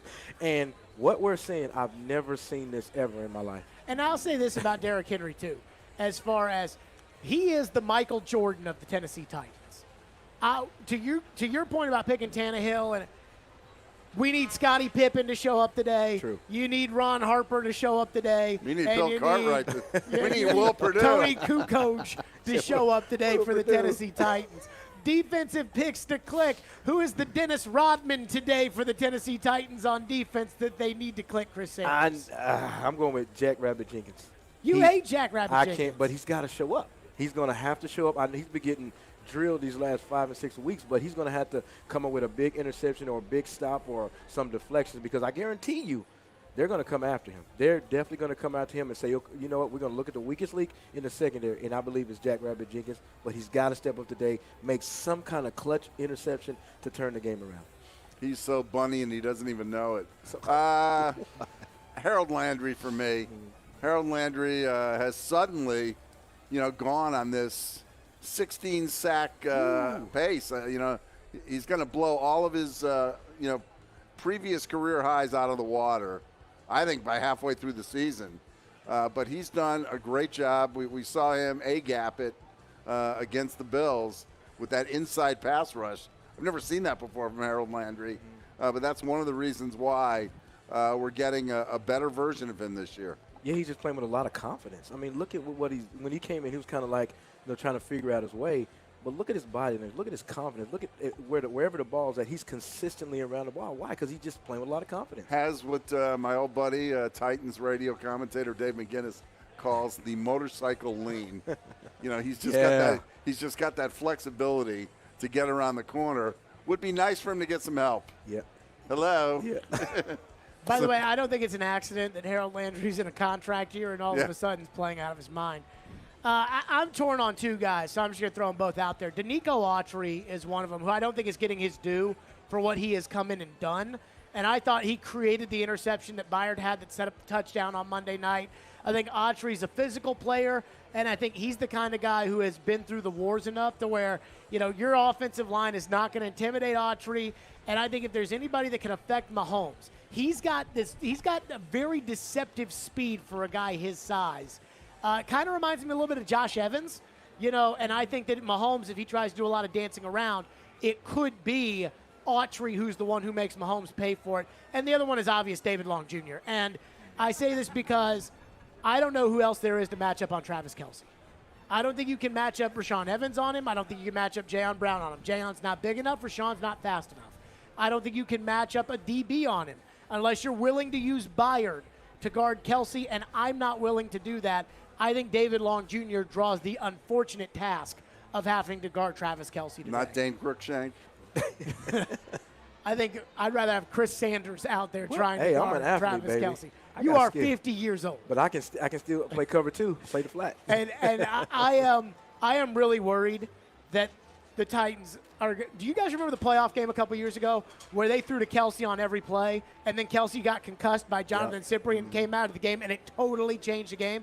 I am afraid that they're going to be able to throw the ball to Kelce like they did in that playoff game, where it was literally like Kelce, Hill, Kelce, concussed out of the game. So what do you do to stop him? Do you double him, or do you play brackets on him? Other than concussing him? Yeah. Yeah. Hit him over the head before the game. Or take away his helmet. I think what you've got to do is you've got to have Long matched up on him straight up, and then you've got to have safety help like a Cruikshank who stinks or something, over the top of it. But to me, you got to drop the safeties back because you can't let these wide receivers run by your DBs, and your corners can't run with these receivers. But see, the thing about it is if they do that, just like what you said, if they keep throwing it to Kelce, and they keep converting third down, now Henry stays off the field. Sure. And that's the kind of thing you find yourself worrying about, that if they do this, then the Kansas City Chiefs are going to win the time of possession, and Henry's going to be on the sidelines. Those are our picks to click, brought to you by Parman Tractor and Equipment. I do have one thought on today's game, which is the Titans are underdogs to the to the Chiefs. We know that. Huge game looming next week against Indianapolis. And I am not looking ahead to the Indy game, but Indy plays tonight on Sunday Night Football against San Francisco. Jimmy G makes his return. Indianapolis has not impressed me this year, and teams don't play well when they travel out to the West Coast. I believe Indy is still a favorite in today's game, though I'm not sure, against San Francisco. I think either they're a 2-point favorite or a 2-point dog. No, they're a 4-point dog. 4-point dog, which is good. I look at this and I think to myself, when you looked at the gauntlet stretch of Kansas City, or Buffalo, Kansas City, Indy, and the Rams, and really take Indy out of it, those three teams, you knew in your heart you just had to win one. Just win one. You won the Buffalo game. I look at this and I think, if you can win today and Indy loses at San Francisco, you can go for the kill shot next week. But if you lose today, it's not the end of the world, given where you are on Indianapolis and what's left on their schedule as well. No, you're right. And you wonder how the Titans are looking at this game with next week looming.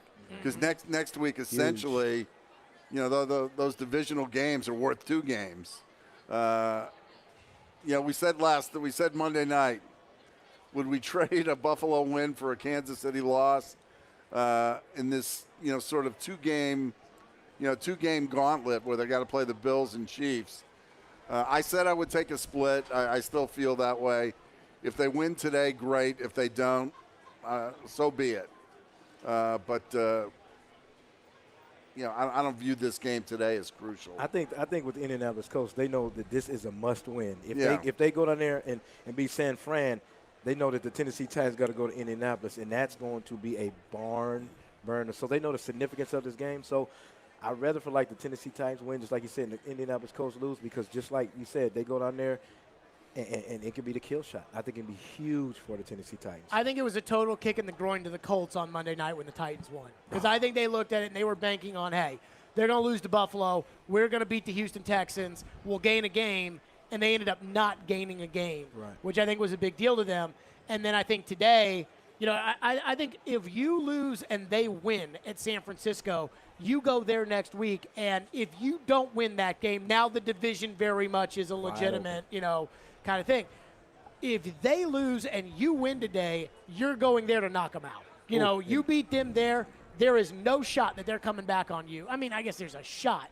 But with their schedule having Buffalo and Tampa Bay and Arizona. You got them by the throat. I mean, they are – I think the Colts are donezo if they lose the next 2 and you win both of them. I mean, I look at the opportunity, though, and I'm with Mark. I think, too, if you're Vrabel, and not even Vrabel, but the medical staff I think if somebody is – hurt today and you can get them back out there, but I think you got to think twice about it. Well, there's a little bit of a house money element to this game. Yes. And you always wonder how it figures into a coach's thinking. But I would say winning Monday lowers the urgency a little bit today. It doesn't mean they don't want to win, because I really think the Titans match up favorably against the Chiefs Titans offense, Chiefs defense. Titans can win this game. Now, I don't know how they're going to perform with maybe a little less pressure on them. Last week, really nobody thought they were going to win that game, except a few. But me too. Optimistic Chris never, never fails. I also, to that point, the Chiefs are 3-3, and outside of the AFC playoff picture right now, Kansas City's going to make the playoffs. I am convinced Kansas City's going to make the playoffs. It's an important game, though, to them. They don't want to go 3-4. According to ESPN's FPI, a win for the Chiefs gives them an 80% chance of making the playoffs. A loss gives them a 60%. That's crazy. See, that's why I think why this game is so big, and it's really big for the Kansas City Chiefs, because everybody's been talking about they've been struggling. Mahomes is not his Mahomes superhero style. But they know that if they can knock the Tennessee Titans off, it puts them right back in position, exactly what you just said. And here's another crazy thing. Right now, the top 4 seeds in the AFC, Baltimore, Chargers, Titans, Bills, in that order. Now, the Bills are going to be the number 1 seed in the AFC because they play one team with a winning record the rest of the way. That is crazy. And Baltimore, think about it. The Bills play in a division where New England's not very good, the Jets aren't very good, the Dolphins aren't very good. Baltimore plays in a division where Cleveland's pretty good, Cincinnati's pretty good, Pittsburgh's okay. Yeah. And it's going to be hard. But the Chiefs have 3 losses. The Ravens, the Chargers, and the Bills. If they lose to the Titans, they will be losing the tiebreaker to all 4 of the top AFC seeds. And I think that's pretty telling about Kansas City if they do, in fact, lose today. Yeah, and that's what the Tennessee Titans got to do. They just got to start fast. And when you start fast, and I know y'all hate that coin toss, all that crazy stuff, but if they start fast, you don't give the Kansas City Chiefs any confidence. Yeah. Don't give them. Chris, give it up. They don't subscribe to the coin toss thing. It's not. Getting the ball to start the second half is more important. He's believed this for 20 years. You think you're going to change his opinion now? Get TD on the phone. It's not about just the coin toss. It's the momentum that you start with the game. I'm telling you, it makes a difference. Chris. Okay. If your team is determined by what happens on the first possession, it shouldn't be in the NFL. No. It's not determining what's on at the first possession. It's about where the team is at. You got a Kansas City Chiefs team that is dealing with a confidence issue. They're dealing with a confidence issue. They played well last week. They played well, but they're still 3-3, so they're still trying to figure each other out. So if I'm a team that hits them in the mouth, all of a sudden I'm like, whoa, I don't. You start to doubt yourself, and that's kind of what I'm saying. Yeah. Oh my I don't gosh. buy it. Oh my gosh. I just texted Caroline Fenton. I told her that Chris and Mark are arguing about the coin toss again. Coming up next, we take a look at the sports books and we make our final game day picks. It's all coming up. It's the pregame show on ESPN 102.5 The Game. Tannehill trying to run for it, reaches across, touchdown. Can the Titans collect another statement win on home field, or will Patrick Mahomes and the Chiefs flex their muscles against a battered Titans defense? Let's see how we all did with our assignment over the weekend. Tune in all day Monday for full reaction to Titans Chiefs. You cannot grab the jersey. We are Nashville's best sports talk. ESPN 102.5 The Game and the Game Nashville app. Gary Ashton here. Most people in Nashville know me as the don't sell without the intel and the guaranteed offer guy. But despite my accent, I'm also 100% guaranteed Nashville. I'm a guaranteed musician, a guaranteed dog lover, and you're also guaranteed to see me at every Titans and Preds game. Guaranteed offer means the Gary Ashton team with RE/MAX Advantage will sell your house for top dollar with no cleaning, staging, showings, or open houses, and give you up to 90 days to close. So there's plenty of time to find your next home. Guaranteed Nashville means my team lives here and loves it here. We've served Nashville for over 20 years, and we're passionate about helping the people we call neighbors and friends, which is why we've had a long-standing tradition of donating to the Vanderbilt Children's Hospital. If you're thinking about a guaranteed offer, get the only one that's guaranteed Nashville. Request a no-obligation offer by calling 615-301-1650 or go to GaryAshton.com today. Remember, Gary Ashton, guaranteed Nashville. Mortgage rates are on the move. Don't miss the chance to lock in the best rate of your lifetime with my friends at Loan Pronto. Hey, Willie Donick here. Call Loan Pronto today and take advantage of their super popular zero-cost refi program. So many people are doing this. You can get a rate with an APR in the low twos with no junk fees, no closing costs. Yes, they pay your closing costs, even if you refinanced 6 months ago. Loan Pronto's all-digital process is fast and easy. Virtually no paperwork required. And most loans get closed in 14 days. And if you act now, you can even skip your next 2 house payments. Call Loan Pronto now and start the process. Don't wait on rates to spike again. If your current APR is over 2.75, call now for a free 30-second quote. 615-499-5780 or loanpronto.com. That's 615-499-5780 or loanpronto.com. 615-499-5780. Equal housing lender. NMLS 1661781. Subject to lender approval. Not all loans eligible for zero-cost option. Screwball Peanut Butter Whiskey is the official whiskey of the NFL pregame broadcast on ESPN 102.5 The Game. Screwball is the original and most awarded peanut butter whiskey in the world. Made with real whiskey, peanuts, and peanut butter, Screwball is all natural flavor to be enjoyed as a straight shot, in an espresso martini, peanut butter old fashioned, or a PB&J shot with a berry liqueur. Check out screwballwhiskey.com/recipes for more. Be sure and ask for Screwball by name at your favorite watering hole in Nashville. Enjoy responsibly. 2021 Screwball Spirits LLC, San Diego, California. Whiskey with natural flavors, 35% alcohol by volume. ESPN's Tehran Davenport breaks down the Titans like no other. On the field chemistry, I don't think it's going to be a problem. It's just going to be a process. Catch TD Mondays at 11, Thursdays at 3, and Fridays at 8. Plus, the Talking with TD podcast drops every Wednesday. When you draft players, it's not just for one season, it's for a career. Presented by FreedomTireGuys.com, Nashville's premier mobile tire company, and Craneworks and Rental Works, your source for crane and equipment rental. Visit Craneworks.com. Nashville's best sports talk. ESPN 102.5 The Game and the Game Nashville app. Hey Nashville, this is Mookie Betts. You're listening to Nashville's best sports talk, ESPN 102.5 The Game. Time to take a look at the sports books. The latest odds on today's game are brought to you by FanDuel Sportsbook, America's #1 sportsbook, and my official sportsbook app, Titans and Chiefs. Today, according to the FanDuel Sportsbook app, the Chiefs are 4-point favorites. That number down from 4.5. The Chiefs are -4 on today's game. The over-under high, 57.5. It's kind of a big number right there. Passing props, Ryan Tannehill over-under 250.5 yards. We said how many yards you want him to throw for? 250. 250.5 says FanDuel Sportsbook. Mahomes 323.5 as far as passing is concerned. Receiving props, A.J. Brown 64.5. Julio Jones, 46.5. Meanwhile, for the Chiefs, Tyreek Hill, 88.5. Travis Kelce, 82.5. I think the over on Kelce's a winner right there. And then rushing props, Derrick Henry, 115.5. For Kansas City, Darrell Williams, 56.5. Which one do you like there the most? I like Derrick Henry. 115.5 Oh, over? He's going to get more than that, boss. He's going to get that in the first half. Like 115 is a big number, though. Yeah, but every time we say, oh, he'll get like 110, that joker comes out with 185. I mean, we're now getting to the point where we're used to him rushing for 150 yards. And we're used to him busting a long one. No, it's weird because he starts off slow, and all of a sudden he'll hit a 76-yard, and it just changes everything. I like Kelce at 82.5. I like that over, and I think 323 over for Mahomes.